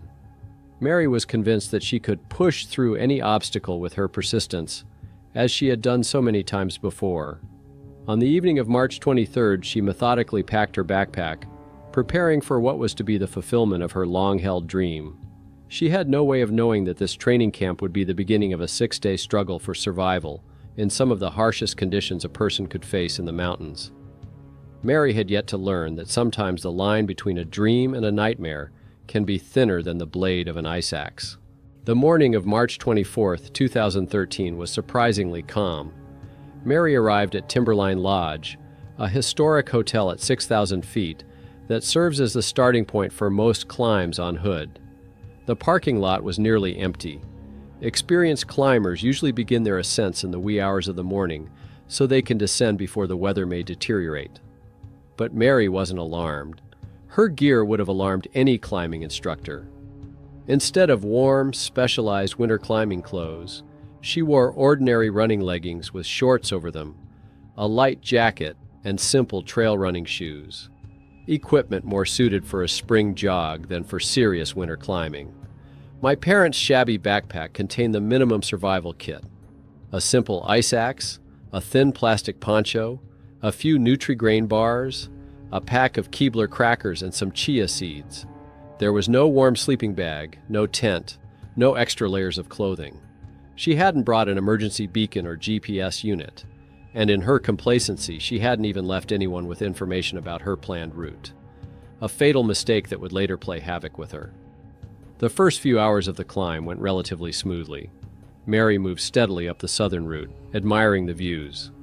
The weather, favorable at first, gradually began to change. Somewhere above 7,000 feet, she saw the first signs of impending trouble as heavy clouds covered the sky and the wind became more and more piercing. But Mary kept climbing. She had waited too long for this moment to turn back because of a few clouds. She was confident that she could reach the summit before the weather finally turned bad. This decision was the beginning of a chain of events that would turn her desired climb into a real nightmare. It was at this point that Mount Hood was preparing a cruel lesson for her. As she climbed above 9,000 feet, Mary noticed the weather changing rapidly. The clear sky was covered by heavy clouds that descended lower and lower, as if covering the mountain with a thick blanket. The wind, barely noticeable an hour ago, had now increased to a gale. Visibility worsened by the minute, until Mary found herself in what experienced climbers call white noise, when the sky and snow merge into one white veil, obliterating all reference points. In a matter of minutes, the world around her changed beyond recognition. Visibility dropped to almost zero. The penetrating wind increased so much that every step was difficult. The snow, driven by the fierce gusts, whipped painfully at her face, and the cold penetrated even through the layers of her clothes. Mary was trapped in a classic mountain storm, which experienced climbers consider one of the most dangerous phenomena in the mountains. Somewhere here, on a steep slope covered with ice and snow, she finally realized the seriousness of her situation. Her soaked gloves did little to ward off the cold. She had to alternate between hiding her hands in the pockets of her jacket in an attempt to keep warm. Her ice axe, her only safety net on the steep slope, was slipping on the hard ice. At one point, she saw something through the white haze that made her heart sink. The dark silhouette of a sheer cliff covered with ice crust appeared in front of her like an impregnable wall. Even with the right equipment and in good weather, this section would present a serious technical challenge. In the current conditions, it would be pure suicide to continue the climb. For the first time all day, Mary was truly afraid. Turning back, she tried to find her way down, but in the white noise conditions, it was almost impossible. The compass was useless. She couldn't determine where the south slope was with a beaten path. The snow and wind turned the familiar world into an endless white space, where the top and bottom seemed to have swapped places. Each step could lead either to rescue or to another dangerous section. Fatigue and cold were beginning to take their toll. My fingers were already struggling to hold the ice axe, and my soaked clothes seemed to be sucking out the last bits of warmth. Realizing that she needed to descend to a lower altitude as quickly as possible, Mary took the desperate step of using a controlled sliding technique. In normal conditions, this is a standard technique. A climber slides while sitting on a slope, controlling his speed with an ice axe. But in conditions of almost zero visibility, this maneuver was akin to Russian roulette. As she began to slide, she realized almost immediately that she had made a fatal mistake. In the darkness and snow swirl, she hadn't noticed the gentle slope steepening sharply downward. Her ice axe, her only means of braking, was sliding on the ice, unable to find a foothold. A sudden gust of wind knocked her completely off balance. Her body began to tumble haphazardly down the slope, gaining deadly speed. In those endless seconds, all she could do was clasp her hands to her chest and try to brace herself, hoping the next blow wouldn't be her last. 40 feet of free fall ended with a series of hard impacts against ice and trees. When she finally came to a stop, her first thought was, "I'm alive." But the joy of that realization was quickly replaced by a sharp pain in her leg. In pitch darkness somewhere on the western slope of the mountain, far from her intended route, wounded and frozen, Mary found herself in what climbers call their worst nightmare. And the night was just beginning. The first thing Mary realized after her fall was that she was still alive. Lying in the snow, she methodically checked her body for injuries. Her arms were moving, but her left leg was in sharp pain. In the light of her headlamp, she saw a large gash on her thigh. The cold partially dulled the pain, but Mary knew that this temporary relief could turn into new danger. Night was coming on inexorably. Her soaked clothes were quickly becoming ice-crusted, and the temperature continued to drop. The first thing she did was pull out her cell phone, but there was no connection, as she expected. It didn't matter anymore, though. No one even knew she was on the mountain. Staying put meant certain death from hypothermia. We had to move. Every attempt to get up ended in a fall. Her right leg twisted, unable to bear the weight. After several painful attempts, Mary realized she couldn't walk. The only option was to crawl. Leaning on her ice axe and clinging to whatever she could get her hands on, she began a slow, painful progress down the slope. In the darkness, her flashlight revealed eerie images: sheer cliffs, deep crevasses, treacherous ice fields. She realized she was on the western slope of the mountain, far from the starting point of her route. Instead of the relatively gentle southern slope, a maze of ice and rock surrounded her. Every movement could lead to another fall, every pause increasing the risk of freezing to death. Sometime around midnight, Mary realized she had to find shelter. Her clothes, soaked through with snow, began to turn into an icy shell. The shivering became so intense that she struggled to hold her ice axe. After much searching, she found a small alcove under a rock ledge, where the wind was a little weaker. Taking a plastic poncho out of her backpack, she tried to create some sort of shelter. This first night was a real test of fortitude. The temperature had dropped well below freezing, and her athletic clothes, designed for warm weather running, offered little protection from the cold. Mary couldn't allow herself to sleep. She knew that in her condition, sleep could be fatal. To stay warm, she constantly moved her arms and legs, massaged her limbs, and tried to do simple exercises. The first rays of dawn brought a new realization of the gravity of the situation. In the morning light, she was finally able to assess her situation. An endless maze of glaciers, cliffs, and steep slopes stretched around her. Timberline Lodge and the southern route remained somewhere far away on the other side of the mountain. And ahead was a new day that brought with it new challenges, and she had less and less strength left to deal with them. The next few days became an endless struggle for survival. Every morning she woke up with one thought: she had to move. But where to? In the fog that periodically enveloped the slopes, she could not determine the right direction. Mary realized she was on the west side of the mountain, but the steep slopes and deep snow made movement nearly impossible. By the third day, food supplies were running low. Only wrappers remained of a few cereal bars and a pack of crackers. Her last hope was a handful of chia seeds, which she decided to save until the critical moment. The hunger was still manageable, but the thirst was one of her greatest challenges. Mary quickly realized that eating snow directly was not an option. It would only increase hypothermia in her body. The only solution was a plastic water bottle she had in her backpack. Filling it with snow, she pressed the bottle to her chest and breathed on it slowly, directing the warm air onto the plastic. The process was excruciatingly long. It took about an hour of continuous breathing to melt enough snow for a few sips of water. In rare sunny moments, she placed the bottle on dark patches of rocks, hoping the sun's heat would speed up the melting process. But more often than not, she had to rely solely on the warmth of her own breath. In the evening, when her strength was exhausted, even this simple process became an ordeal. Each exhalation was difficult, and her lips were numb from the constant contact with the cold bottle. On the mountainside, Mary found a relatively sheltered spot under a rocky ledge. Using her ice pick as a makeshift shovel, she began methodically digging a depression in the dense snow. The work was grueling, but she realized that this shelter was her only chance to survive the mountain nights. The snow cave was small, barely allowing her to curl up. A thin plastic poncho served as both a bedding and a makeshift roof to protect her from the falling snow. Mary used the backpack as partial wind protection, setting it up at the entrance to the shelter. The temperature inside the cave was slightly higher than outside, but it wasn't enough. The cold still found ways to get in through the smallest cracks. At night, she lay with her knees pressed tightly against her chest, trying to retain the precious warmth. Every few hours she had to go outside to clear the snow from the entrance. She feared she might fall completely asleep while she slept.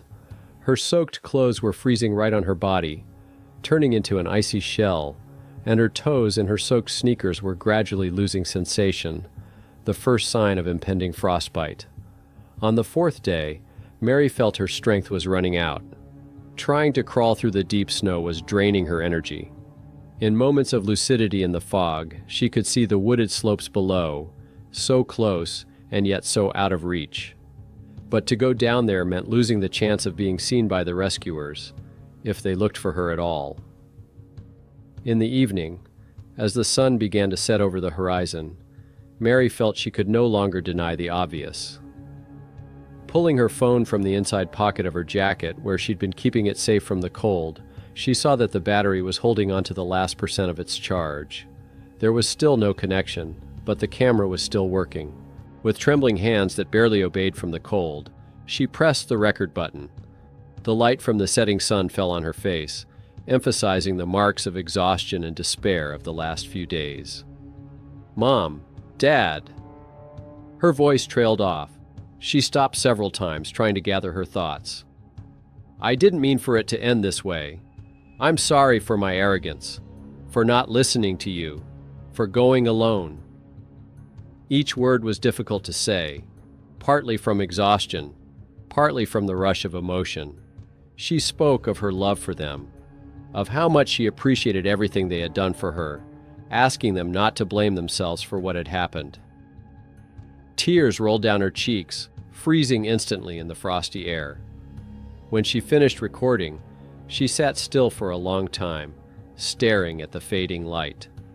At that moment, for the first time, Mary truly allowed the thought she had been so diligently chasing away from her all these days, the thought that she might not survive. This realization, paradoxically, brought some strange calm. As if accepting the possibility of the worst outcome, she was finally able to fully realize the value of every minute of life she still had left.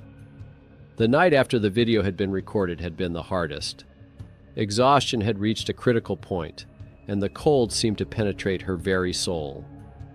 Mary began to fall into a half-awake state where reality mixed with hallucinations. She saw the lights of rescue helicopters, heard the voices of people, but every time she opened her eyes, she found only darkness and endless snow. By dawn of the 5th day, her body was at its limit. The last crumbs of food were long gone, and her attempts to melt the snow with her breath were no longer working. She was too weak. The cramps from the cold had become so severe that she couldn't control them. In rare moments of mental clarity, Mary realized that if help did not arrive in the next 24 hours, she would have no chance. By the 6th day on the mountain, reality began to blur for Mary. Exhaustion and cold had done their work. Periods of clear consciousness became shorter and shorter, replaced by strange visions. Sometimes she thought she was at home in a warm bed, dreaming the whole nightmare. But the fierce mountain wind brought her back to the harsh reality each time. These days, it was as if nature was testing her strength. In the morning, small avalanches began to descend the slopes, some passing very close to her shelter.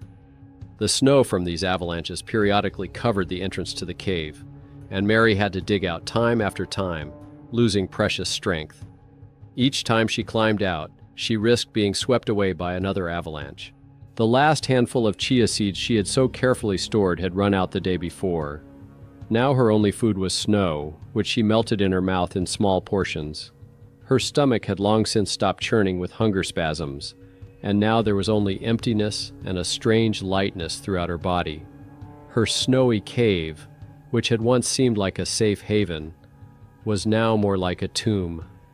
The walls were constantly crumbling, requiring constant work to reinforce them, and the poncho, crusted with ice, had become like a hard shell. She barely slept at night, fighting the irresistible urge to close her eyes and let the cold take over. In one moment of enlightenment, Mary realized she had to change position. She could see the avalanches becoming more frequent, and her current shelter was becoming more and more dangerous. Gathering her last strength, she began to move slowly along the slope, looking for a safer place. Each movement was incredibly difficult. Her right leg was almost unbendable from the cold, and her left leg was a constant reminder of the sharp pain at the site of the injury. As she moved through the deep snow, she suddenly fell chest-deep into a hole in the snow. Trying to get out only made things worse. The snow was crumbling and her strength was becoming less and less. At some point, panic came over her head. The thought that she might freeze here, trapped in the snow, was unbearable. But it was in that moment of utter despair that something changed in her mind. Through the fog of exhaustion and fear came an inner voice reminiscent of her father's. Breathe. Just breathe. She forced herself to stop, to calm her breathing, to assess the situation. Slowly, methodically, she began tamping down the snow around her, creating something like steps. It took almost an hour, but eventually she managed to get out. When it got dark, Mary finally found a small rock ledge that created a natural shelter from the wind. Here she decided to stay, not because it was the perfect place, but because she no longer had the energy to look for another. As she struggled to construct a new shelter, she began to pray for the first time in days. Not for salvation, she hardly believed in it anymore, but for her family to survive what was about to happen. That night, something snapped in her soul. But along with despair came a strange calm, the kind that comes when one accepts one's fate, whatever it may be. In the 6 days of Mary's absence, life had not stood still. Her unusually long silence during spring break finally alarmed her friends.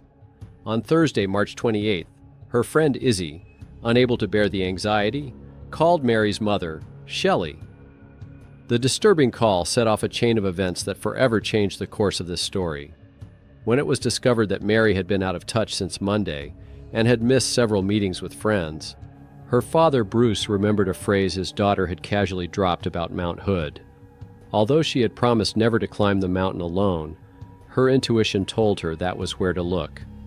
The family immediately contacted authorities.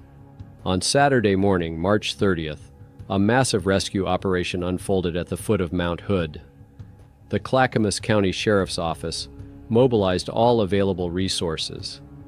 Portland Mountain Rescue, an elite rescue team specializing in high-altitude operations, immediately dispatched its most experienced climbers. Hood River Crag Rats, the oldest mountain rescue organization in the country, joined with their search teams. Mountain Wave Emergency deployed a mobile command center to coordinate everyone involved in the operation.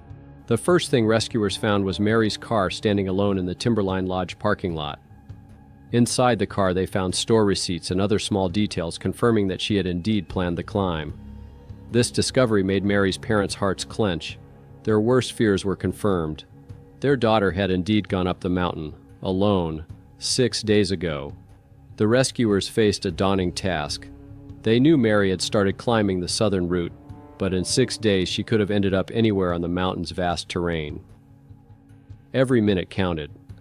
The experienced climbers realized that the chances of finding someone alive after being on the mountain for so long were rapidly diminishing. Conditions that morning were almost perfect for the search. Clear skies and good visibility for the first time in many days. The Oregon National Guard's Black Hawk helicopter took to the air around 10 a.m. The helicopter was in the air.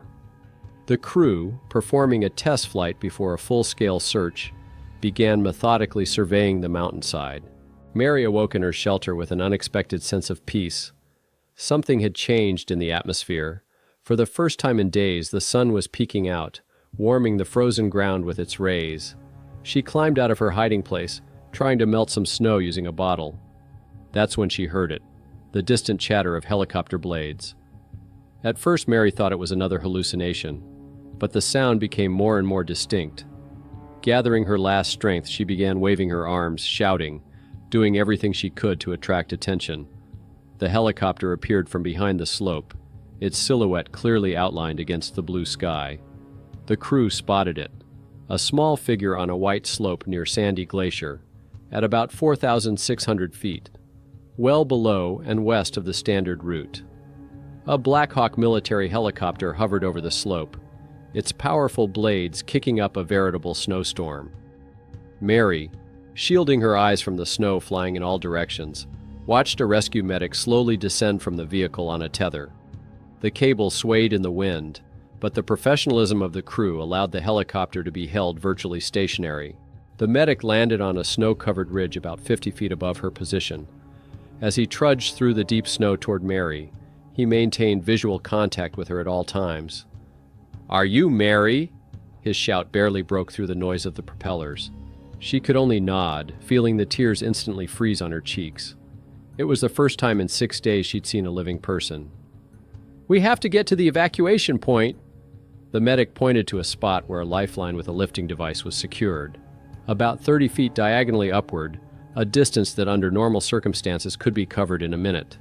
But to Mary, exhausted from 6 days of fighting for life, with an injured leg and an exhausted body, this last stretch of the journey seemed endless.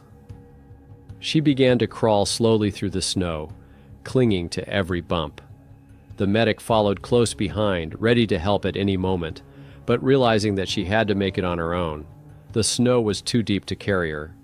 The last meters to salvation were no easier than all the previous days of fighting for life, but now there was a goal in front of her eyes again. When Mary finally reached the rescue device, the medic quickly and skillfully secured her into the special chair. The signal was given and the tether began to slowly lift them towards the hovering helicopter. The ground began to recede, and the rugged slopes of Mount Hood, which had been her prison for the past 6 days, gradually diminished below. In the cockpit of the helicopter, she was immediately wrapped in warm blankets and administered first aid. The Blackhawk set course for Portland, where a medical team was already ready at Legacy Emmanuel Medical Center. During the flight, the medics were surprised to note that despite 6 days in extreme conditions, Mary was in relatively stable condition. She was exhausted, dehydrated, with a serious leg injury and signs of frostbite, but still conscious and able to answer questions. She was met at the hospital by her parents. Seeing her mother's crying face and her father's worried look, Mary felt a new rush of emotion. All these days she had thought she was saying goodbye to them, but now they were here, close by, alive and real. The first thing she said through her tears was, "I'm sorry for making you worry." A medical examination revealed a serious wound on her thigh, requiring surgery and frostbite on her feet. Doctors were amazed that she escaped hypothermia and more serious injuries. "I hope I can keep running barefoot," Mary joked as doctors examined her frostbitten toes. This ability to joke after all her experiences surprised even the medics. The very next day, she gave a brief interview from her hospital room. "I have a purpose in life," she said, "and now I know for sure it's not just words." Her eyes glowed with a new understanding that only comes after facing death and coming back. In that moment, she already knew that this story would change not only her life, but the lives of others. 2 weeks in the hospital flew by like a day. While the doctors struggled with the effects of frostbite and treated her injured leg, Mary learned anew to appreciate simple things. The warmth of a blanket, the taste of ordinary water, the opportunity to simply lie in a clean bed. Each day brought new strength, but also a new realization of how close she had come to the edge of. Mary Grimm's story didn't end with her rescue from Mount Hood. Rather, it was the beginning of her new journey. 2 weeks in the hospital gave her time not only to recover physically, but also to deeply rethink her life. Lying in her hospital room, she often returned to those 6 days on the mountain, each time finding new lessons and meaning in them. After discharge, the long work of returning to normal life began. Physical therapy helped restore mobility to her injured leg, and special treatments saved her frostbitten toes from serious consequences. But the most important changes were happening on the inside. Mary was no longer the self-assured girl who thought she could push through any situation through sheer persistence. Her attitude toward the mountains and nature had changed forever. "Mountains teach humility," she later said in an interview. "They show how small and vulnerable we are to the forces of nature." But along with that understanding came another, a realization of the inner strength of a person capable of surviving the harshest conditions. Gradually, a new path began to emerge in her life. While still in the hospital, Mary spoke of her desire to become a Bible translator, to work with people in remote parts of the world.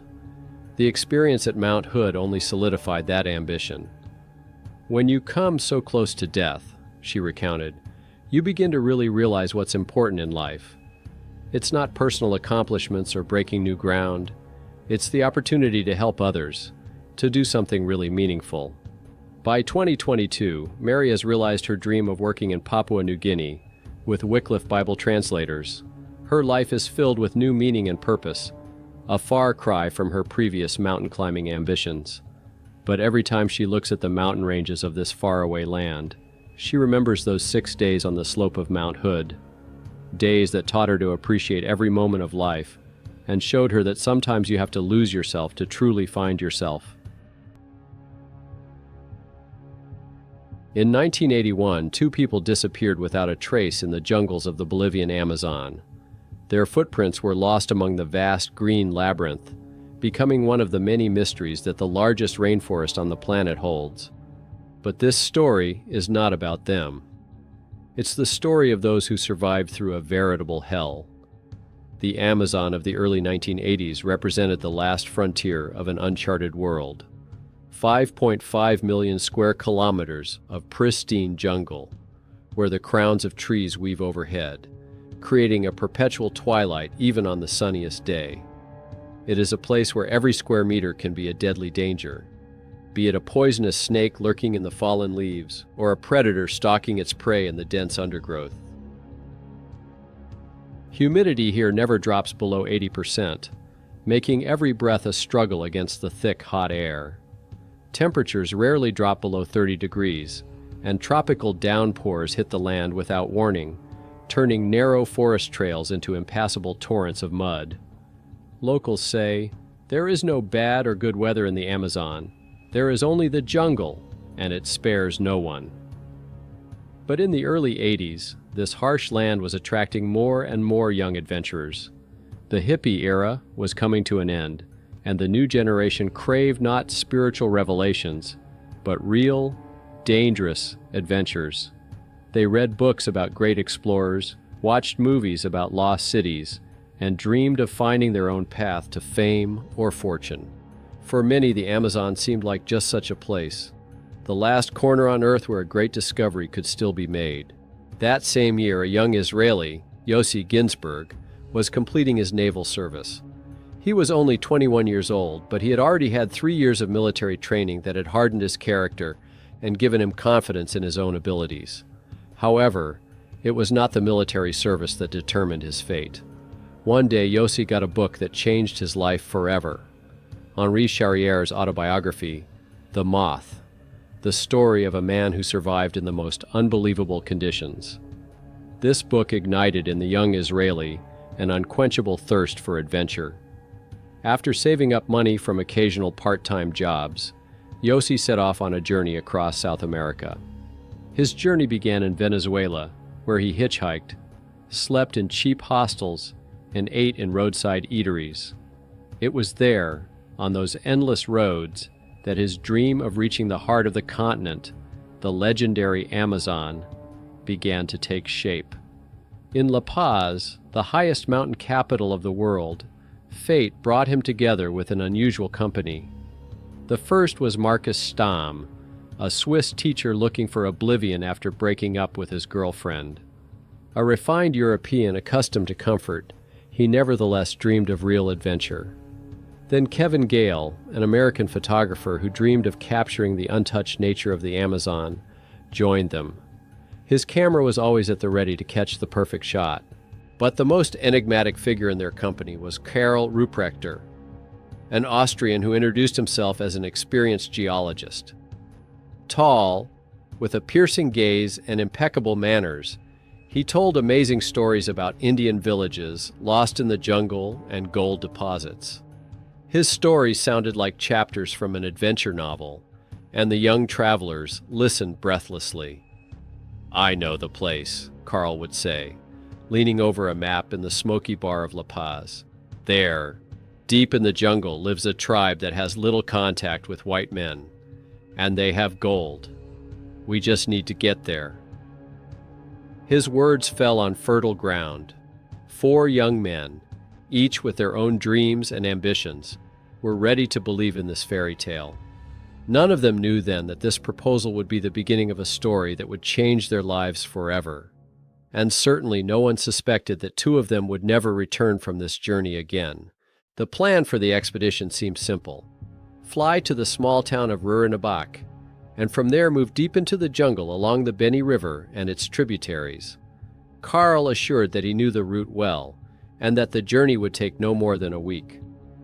"The main thing is to get to the village of Takana," he explained, running his finger over a worn map. "And there the local guides will show us the way to the gold." Preparations for the expedition were surprisingly sloppy. Backpacks were stuffed with rice and beans, and some salt and sugar were taken. Karl insisted that they didn't need large supplies. "There's plenty of food in the jungle, you just have to know how to find it." This carelessness should have alerted the travelers, but the excitement of the coming adventure overshadowed the voice of reason. The first days of the voyage resembled an exciting ride. They traveled by motorboat on the wide Beni River, admiring the untouched nature. Kevin was constantly taking pictures. Flocks of colorful parrots flying over the water, bizarre orchids hanging from the trees, ancient trees whose roots slid down to the water like giant snakes. But the farther they traveled deep into the jungle, the more the atmosphere changed. The river narrowed, the current quickened. Tall trees overhung the water, creating a green tunnel through which light barely penetrated. The sounds of the jungle grew louder and more disturbing. Cries of invisible birds rustling in the undergrowth, strange splashes in the dark water. On the fifth day they reached the small village of Asariamas, located at the confluence of the Tuichi and Asariamas rivers. It was the last outpost of civilization before the vast sea of jungle. The natives looked at the strange group of strangers with bewilderment. One old Indian, shaking his head, said something in his own language. Later, an interpreter explained his words. "The rainy season is near. You can't go into the jungle now." But the warning went unheeded. The next morning, leaving behind the last signs of civilization, the four travelers went deeper into the forest. None of them suspected that they had crossed an invisible line beyond which the rules of the ordinary world ceased to apply. A challenge awaited them, one that none of them were prepared for. The jungle greeted the travelers with stifling heat and hordes of insects. The air was so humid that their clothes did not have time to dry, becoming a breeding ground for fungus and mold. Every step was difficult as their feet sank into the swollen earth, and sharp vines clung to their clothes, leaving bloody scratches on their skin. After 3 days of travel, it became clear that the food supply was melting away at a catastrophic rate. Rice and beans, which had seemed sufficient in La Paz, were disappearing at an alarming rate here. Karl, as promised, tried to forage for food in the jungle. One morning he returned to camp with a dead monkey. "Here's our lunch," he announced, tossing the bloody carcass to the ground. That breakfast was a turning point for the entire group. When Karl returned to camp, a strange smile played across his face. In his hands he held the carcass of a small monkey. Its lifeless eyes seemed to stare at the travelers reproachfully. Blood was still oozing from the animal's head wound, leaving dark stains on the damp ground. "Here's the solution to our food problems," Karl announced, pulling out a knife. His movements were confident, almost mechanical, as if he had done this many times before. Marcus, who until that moment had been sitting silently by the fire, turned sharply pale and turned away. "I won't eat it," his voice trembled. "Not the monkey. Look at its hands, its fingers. They're like a child's." His words hung in the heavy jungle air. Yossi and Kevin glanced over. The same disgust read in their eyes, but also an understanding of dire necessity. "We're running out of rice," Kevin said quietly without raising his eyes. "If we don't find a way to get food out here in the jungle, we won't last a week." The smell of cooking meat wafted through the camp, causing conflicting feelings among the travelers. Marcus moved farther away, hiding behind the trees. He sat there for hours, munching the last crumbs of rice and ignoring the calls of the others to join in the meal. It was the first time the group was truly divided, not physically, but mentally. An invisible fissure lay between them, and it would only widen with each succeeding day. But the food problems were only the beginning. The constant humidity did its job. Marcus's feet were covered with sores and boils. Every step caused him unbearable pain, and soon he began to fall seriously behind the group. "I can't go any further," he confessed one evening when they had made camp. His legs were a horrifying sight. The skin was peeling off in layers, exposing inflamed flesh. The atmosphere in the group was getting more and more tense. Yossi and Kevin cast more and more disgruntled glances at Marcus, whose weakness was slowing their progress. Carl, on the other hand, was becoming more and more irritable. His tales of gold and lost villages now sounded like evil mockery. They had not encountered a single sign of human presence.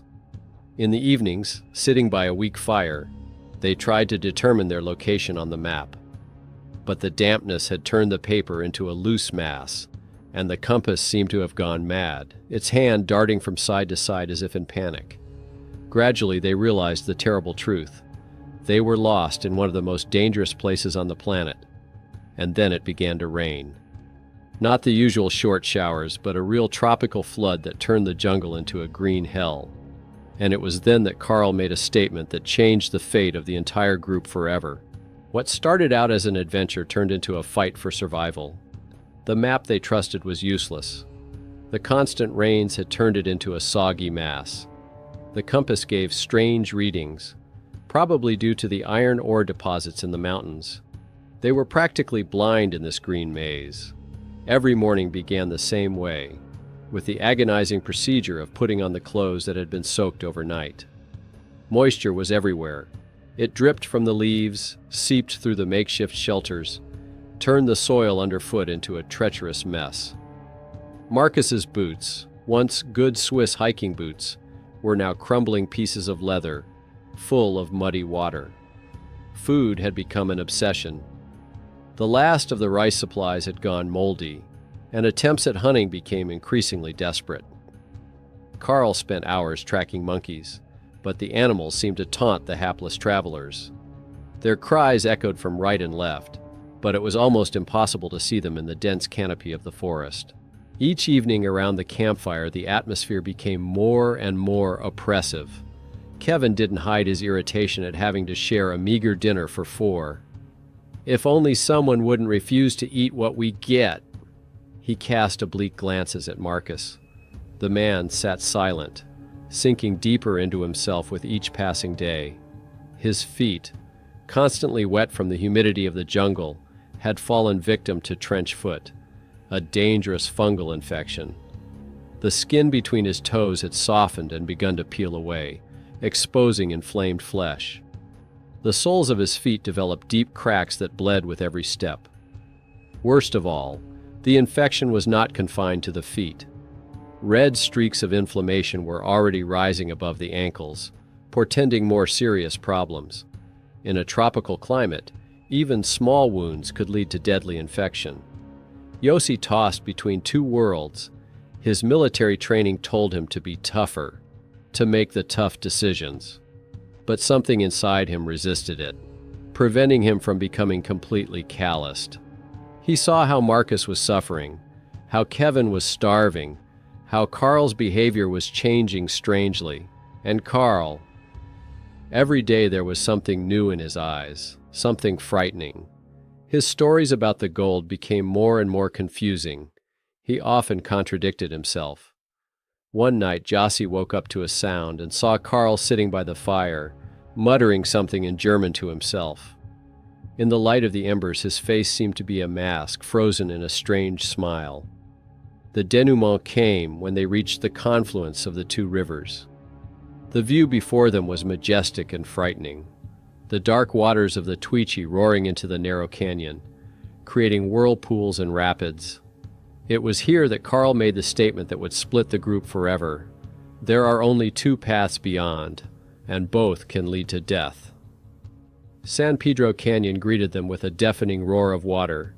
The Tuichi River, previously relatively calm, here turned into a raging torrent, wedged between sheer cliffs.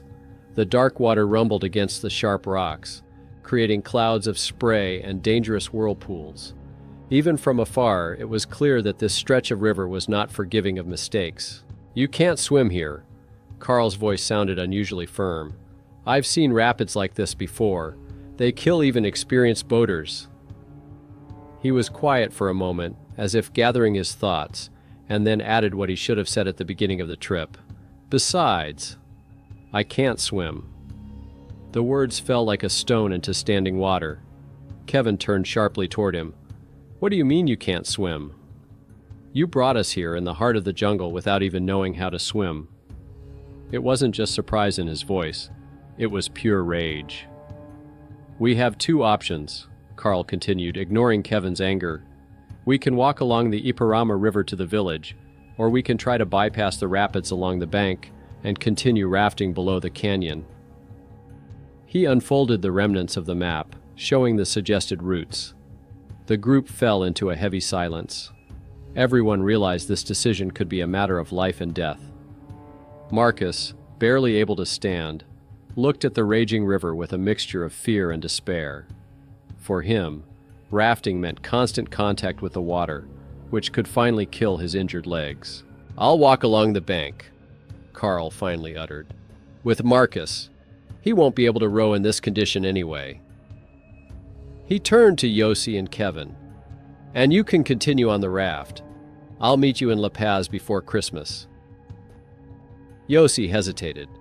Something about this plan seemed deeply wrong to him. Military training screamed, a group shouldn't split up in an unpredictable situation. But Kevin had already made up his mind. "The river is our only chance to get out of here quickly. We can build a new raft after the rapids." Their last minutes together were spent in a strange, oppressive atmosphere.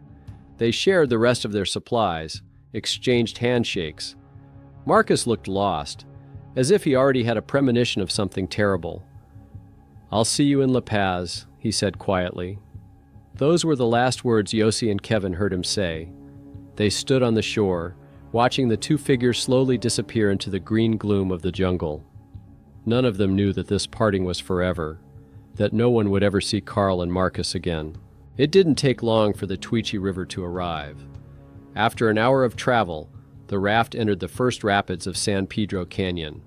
The sound of the water was deafening. It roared, smashed against the rocks, creating whirlpools and countercurrents. Yossi and Kevin, clutching the makeshift oars, tried to steer the raft into the relatively calm parts of the river. "Keep to the left," Kevin shouted, spotting a particularly dangerous rapid ahead. But his voice was almost drowned out by the roar of the water. The raft raced downstream like a splinter, obeying the whim of the river rather than the commands of the rowers. Suddenly, a huge boulder rose ahead, half hidden by the foam. There was no time to maneuver. The impact was monstrous. The timbers of the raft splintered like matchsticks. Yossi saw Kevin thrown to the right bank before he was swept into the raging torrent. The world became a chaos of water, foam, and roar. He was tossed from side to side, slammed against underwater rocks. At one point he was sucked into the maelstrom, and he felt his lungs begin to burn from lack of air. By some miracle he managed to pull himself to the surface. Gasping and coughing, he saw a real nightmare ahead. A waterfall. There was no time to think. The stream was already dragging him to the edge. The last thing he did was to get more air before he was thrown down. The fall seemed endless. When he finally surfaced, there was no shore in sight. The current carried him farther and farther into the heart of the jungle. Kevin was nowhere to be seen. Only now, alone in the middle of the wilderness, did Yossi realize the true scale of the disaster. By evening he managed to get ashore, soaked, battered, but alive. His rucksack had miraculously caught on a snag near the shore. It was the only glimmer of luck on that terrible day. But it was too early to rejoice. There was a vast jungle all around, and the sun was already setting. Somewhere out there, in the green maze, maybe Kevin was there, or maybe he was no longer alive. What Yossi didn't know was that at this moment the most terrifying ordeal of his life was beginning. 19 days of fighting for survival in some of the most dangerous jungles on the planet. 19 days that would change his life forever. The first night alone was the most terrifying. Without a fire, without shelter, and soaked clothes, Yossi sat with his back against a tree, listening to the sounds of the jungle. They seemed especially ominous in the darkness. The growls of jaguars, the cries of invisible birds rustling in the bushes, every sound could mean impending death. The morning brought the first inventory of the rescued backpack. Some soggy food, a can of insect repellent, a lighter wrapped in polyethylene. It miraculously stayed dry. But the main problem was the unknown. Yossi had no idea where he was. The river had carried him so far that any landmarks were lost. At the same moment, a few kilometers upstream, Kevin was also struggling for life. The current had thrown him onto a rocky bank, severely injuring his legs. Every step caused unbearable pain, but he knew staying put meant certain death. Day by day, the situation became more and more desperate. Yossi tried to find food in the jungle, but it was more difficult than he had imagined. Most of the fruit he found was either unripe or rotten. He learned to track bird nests for eggs, but it was woefully inadequate to sustain his strength. The rains never stopped. His clothes never had time to dry, and soon Yossi's skin was covered with painful sores. He shook from the cold at night and wore himself out from the heat and humidity during the day, but worst of all were the insects. Hordes of ants, mosquitoes, and other blood-sucking creatures attacked him incessantly. On the 5th day, he discovered something terrifying in his skin. Little white flies were moving under it. The fly larvae had somehow gotten under his skin and were now eating him alive. Every movement of these parasites was painful, but there was no way to get them out. On the 7th day, Yossi experienced an encounter that could have been his last. In the pre-dawn dusk, he heard heavy breathing and saw 2 luminous dots in the bushes, the eyes of a jaguar. The predator was slowly approaching, preparing to leap. In desperation, Yossi grabbed the bug spray and a lighter, the only weapons he had. The jet of flame scared the predator away, but it was a temporary victory. On the 10th day of wandering, Kevin realized he wasn't going to make it on foot. The wounds on his legs had turned into festering sores, and every step was torture. His only chance for salvation was the river. Even though it had almost killed him a week ago, it could be his salvation now. Gathering his last strength, he found a fallen tree near the shore.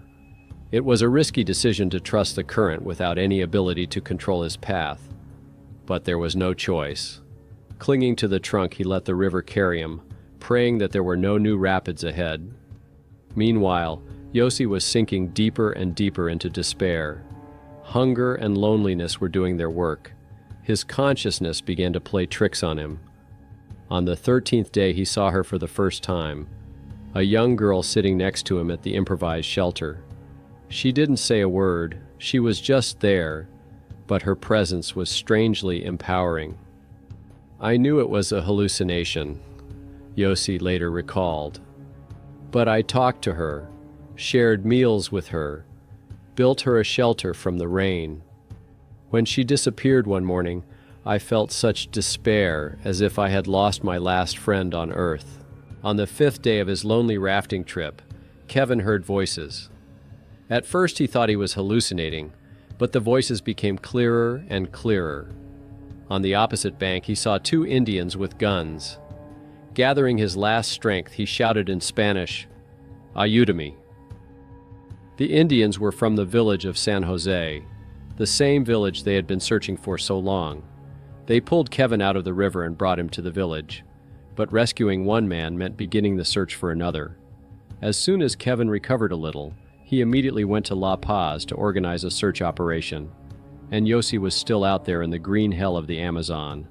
He didn't know help was on the way. He didn't know that Kevin had survived. He didn't know that fate was preparing his final, most severe test before presenting him with salvation. On the 17th day of solitary survival, Yossi heard the sound of an engine. The plane of the search team flew right over his head, but the thick canopy of the jungle safely hid him from the eyes of the rescuers. That moment was the most terrifying of the days of the ordeal. When the plane left, I collapsed in the dirt and burst into tears. Yossi later recalled. For the first time ever, I truly wanted to die. In La Paz, meanwhile, a real drama unfolded. Kevin, barely recovered from his wounds, flitted between consulates, begging for help. At the Israeli consulate, he was promised support. But when he turned to the Austrian consulate to ask for help finding Karl, he was in for a shock. "Karl Ruprechter?" the consul interrogated. "This man is wanted by Interpol.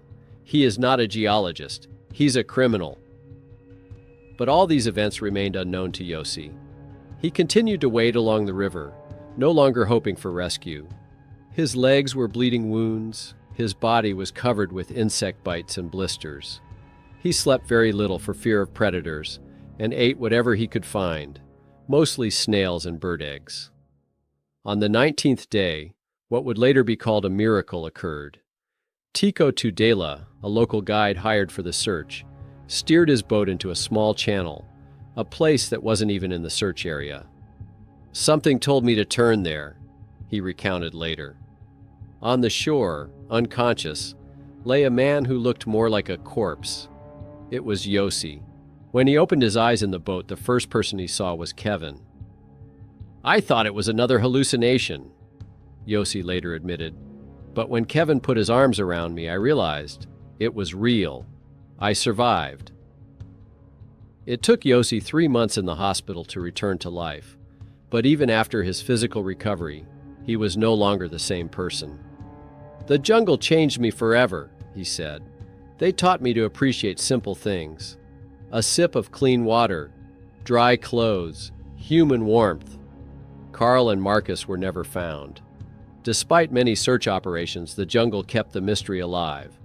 Perhaps they died of starvation or disease. Perhaps they were overtaken by one of the many dangers of the Amazon. They have become part of the dark legend of these places, a reminder of how dangerous it is to underestimate the power of the wild. 10 years later, Yossi returned to these places, but with a different purpose. Together with locals, he created the Chalalan Ecological Lodge, which has become a symbol of peaceful coexistence between humans and the jungle. "The Amazon tried to kill me," he says, "but in the end, it taught me how to live."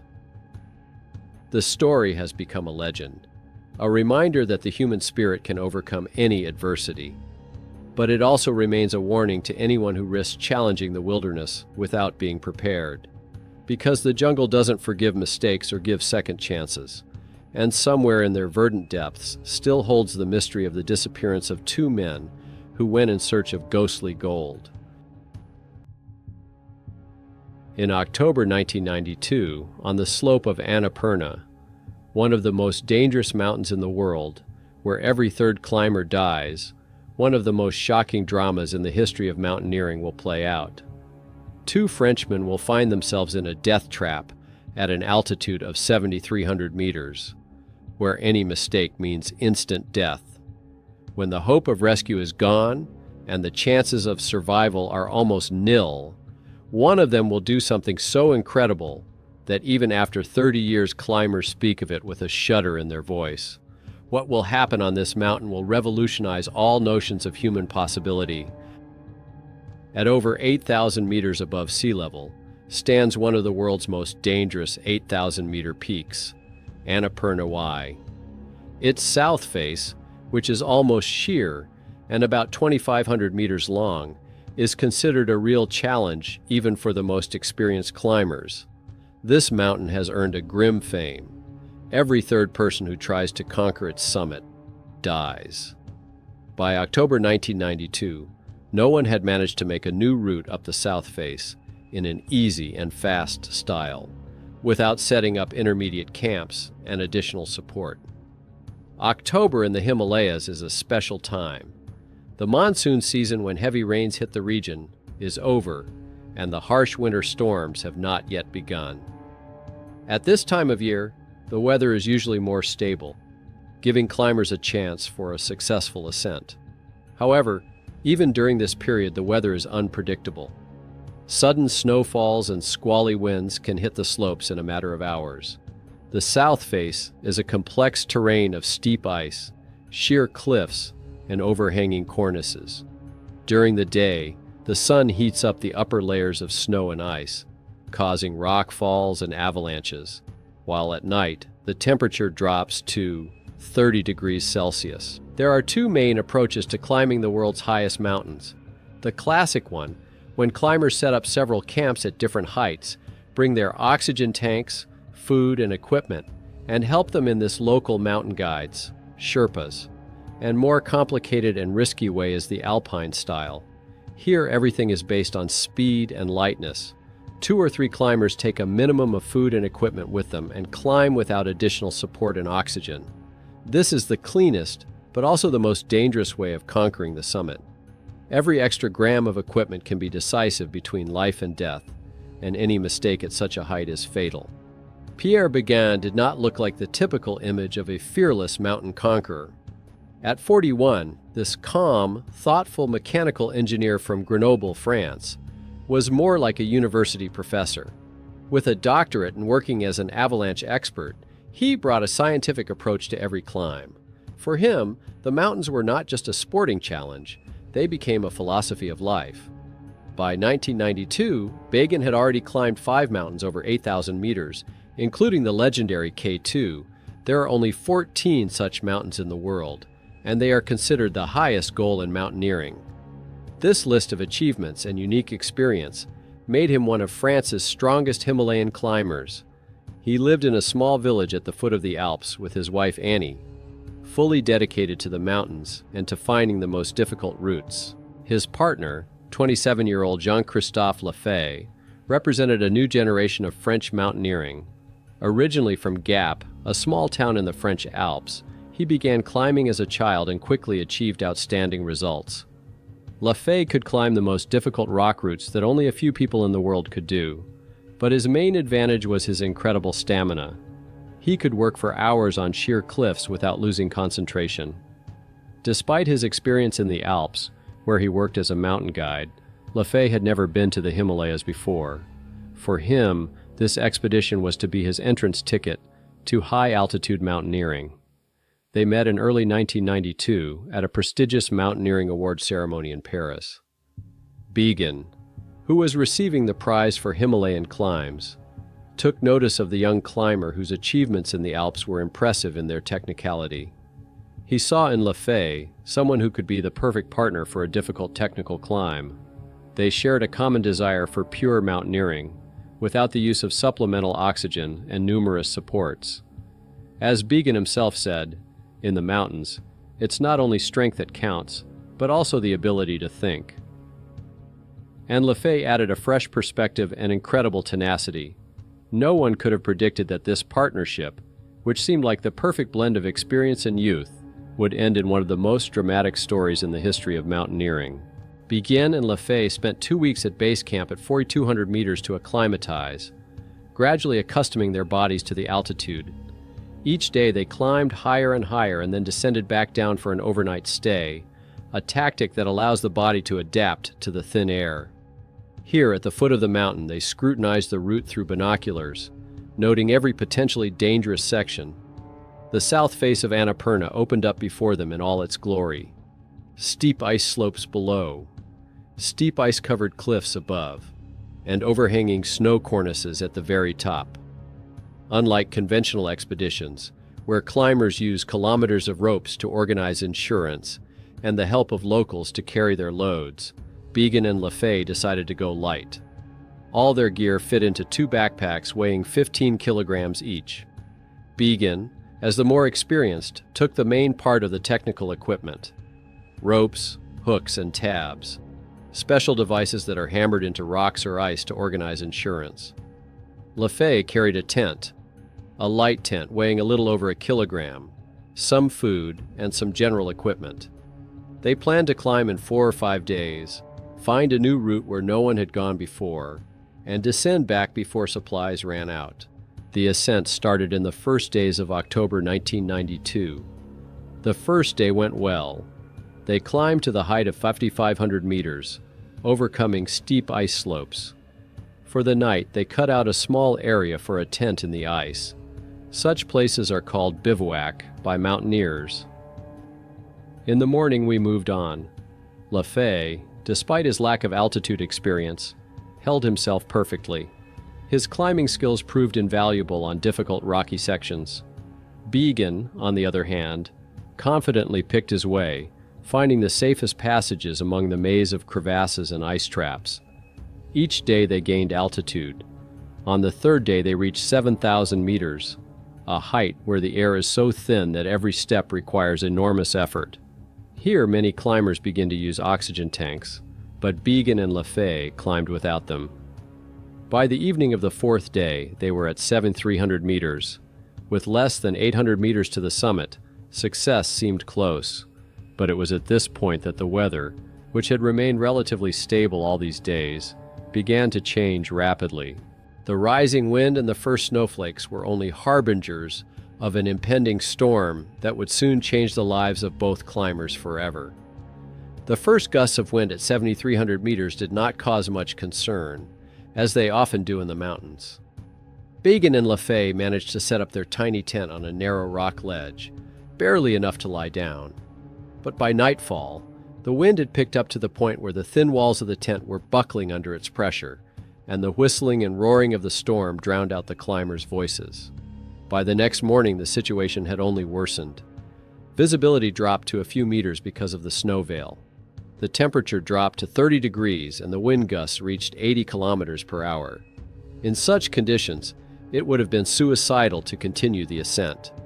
Began and Lefay decided to wait out the weather, hoping for an improvement, a common practice for high-altitude climbs. The next 2 days became a real test of human endurance. A tent slightly larger than a sleeping bag became their only refuge from the killer cold. They took turns sleeping, huddled together in an attempt to retain precious warmth. Every time they had to go outside, even for simple human necessities, it became a dangerous adventure, as gusts of wind threatened to throw them off the narrow ledge. Food and water were distributed with extreme care. Each meal was a handful of freeze-dried food or a few pieces of chocolate, which had to be spread out over many hours. To get water, we had to melt the snow on a small gas burner, which took a long time at such an altitude. Because of the thin air, the boiling point was much lower than in normal conditions, but the flame from the burner was negligible due to the lack of oxygen. Every drop of the precious liquid was carefully distributed among the climbers. The storm did not cease for a moment. The roar of the wind was so deafening that they had to shout to hear each other even in the tent. The walls of their flimsy shelter were constantly buckling under the pressure of the elements, threatening to burst at any moment. The thin tent was the only barrier between them and the 30-degree temperature. The nights were especially frightening. The darkness and the incessant rumble of the storm created a feeling of complete detachment from the world. The narrow rocky ledge that served as their bivouac site was gradually covered with snow.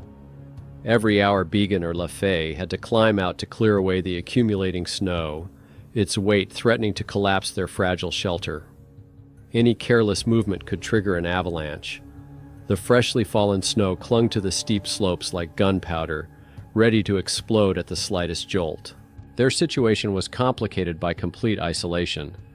Unlike modern expeditions, they had no satellite phone or weather forecast. They could rely only on their experience and intuition.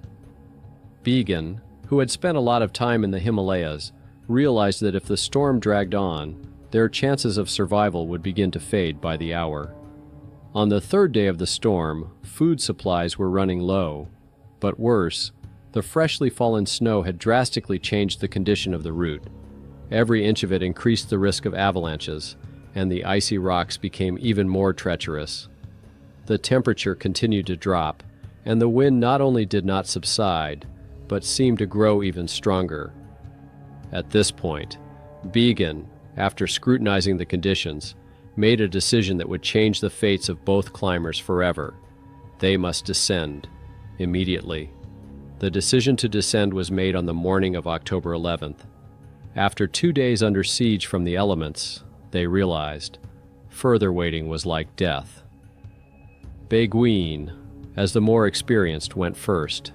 He had to hang ropes for insurance on particularly difficult parts of the descent. Lefay remained in position, ready to follow him. Visibility was so poor that they could barely distinguish each other through the thick veil of snow. Every gust of wind threatened to knock them off their feet. Before starting the descent, Began spent a long time choosing a place for a belay point. Finally, he found a suitable crack in the rock and set up a friend, a special mechanical device with a spring mechanism that expands inside the crack, securely anchored in it. Under normal conditions, such devices can support the weight of several people, and Began, as an experienced climber, used them thousands of times. Having secured the main rope to the frente, Began began a careful descent. LaFay watched his every move carefully, holding the safety rope and ready at any moment to break his partner's possible fall. Despite the blizzard, he could make out Began's silhouette slowly descending the snow-covered wall. Everything happened in a matter of seconds.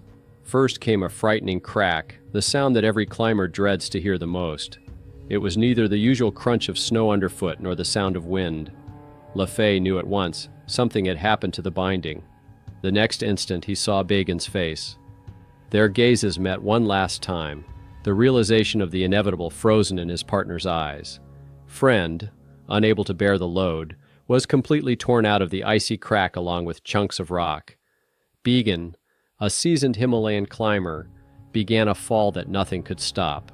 The rope connecting the climbers snaked downward, taking with it all the technical equipment attached to Began: the main ropes, hooks, carabiners, bookmarks. A second later, his figure vanished into the white gloom of the raging storm.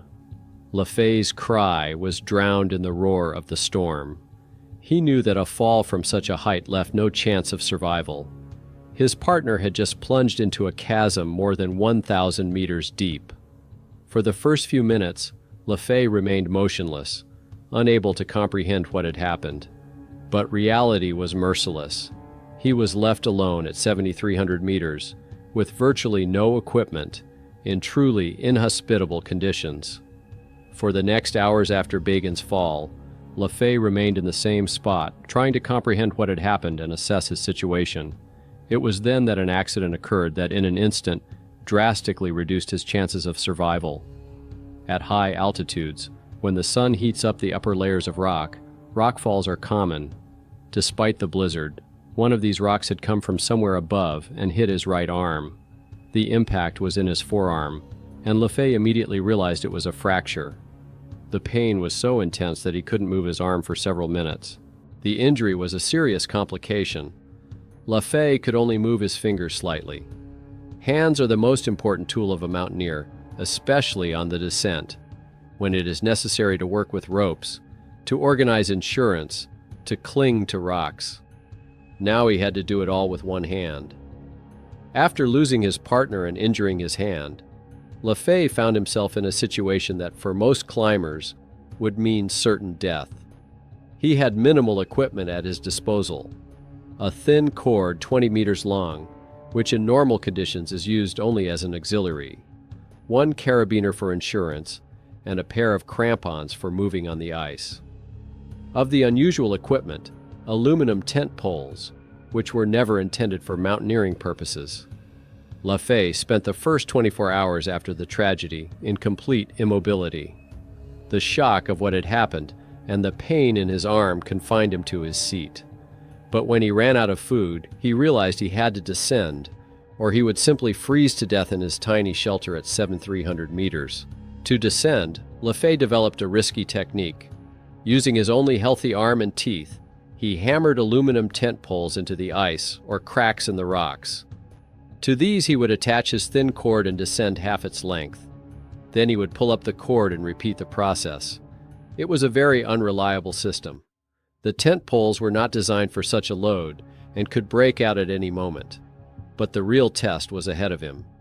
During one of the descents, one of the crampons, special devices with sharp teeth for walking on ice, slipped off his boot and flew down. That meant he now had only one crampon on his left foot. On the steep ice of the south face, such a loss is practically a judgment call. It's impossible to stay on a 70-degree slope with only one crampon. Lefay continued his descent using the only remaining crampon and his healthy hand, with his right hand only slightly holding onto the terrain. Every meter of descent could be his last. One wrong move, one slip, would be enough to repeat Bagan's fate. Gritting his teeth against the pain, he slowly made his way down, realizing he had no other options. By the end of the second day of the descent, what the climbers themselves would later call a miracle happened. Climbing along a narrow rock ledge, Lefay stopped to catch his breath. It was at that moment that his gaze fell on a small snowbank on a ledge just out of his path. There was something metallic sticking out of the white mass, gleaming even in the dim light of the overcast day. At first he couldn't believe his eyes. The chances that the lost cat had not flown into the abyss, but had ended up here, were slim to none. Cautiously approaching the find, Lefay did indeed discover his lost cat. It was stuck in the soft snow that had accumulated on the rock ledge. If the snow had been harder, she would have simply bounced off and flown down.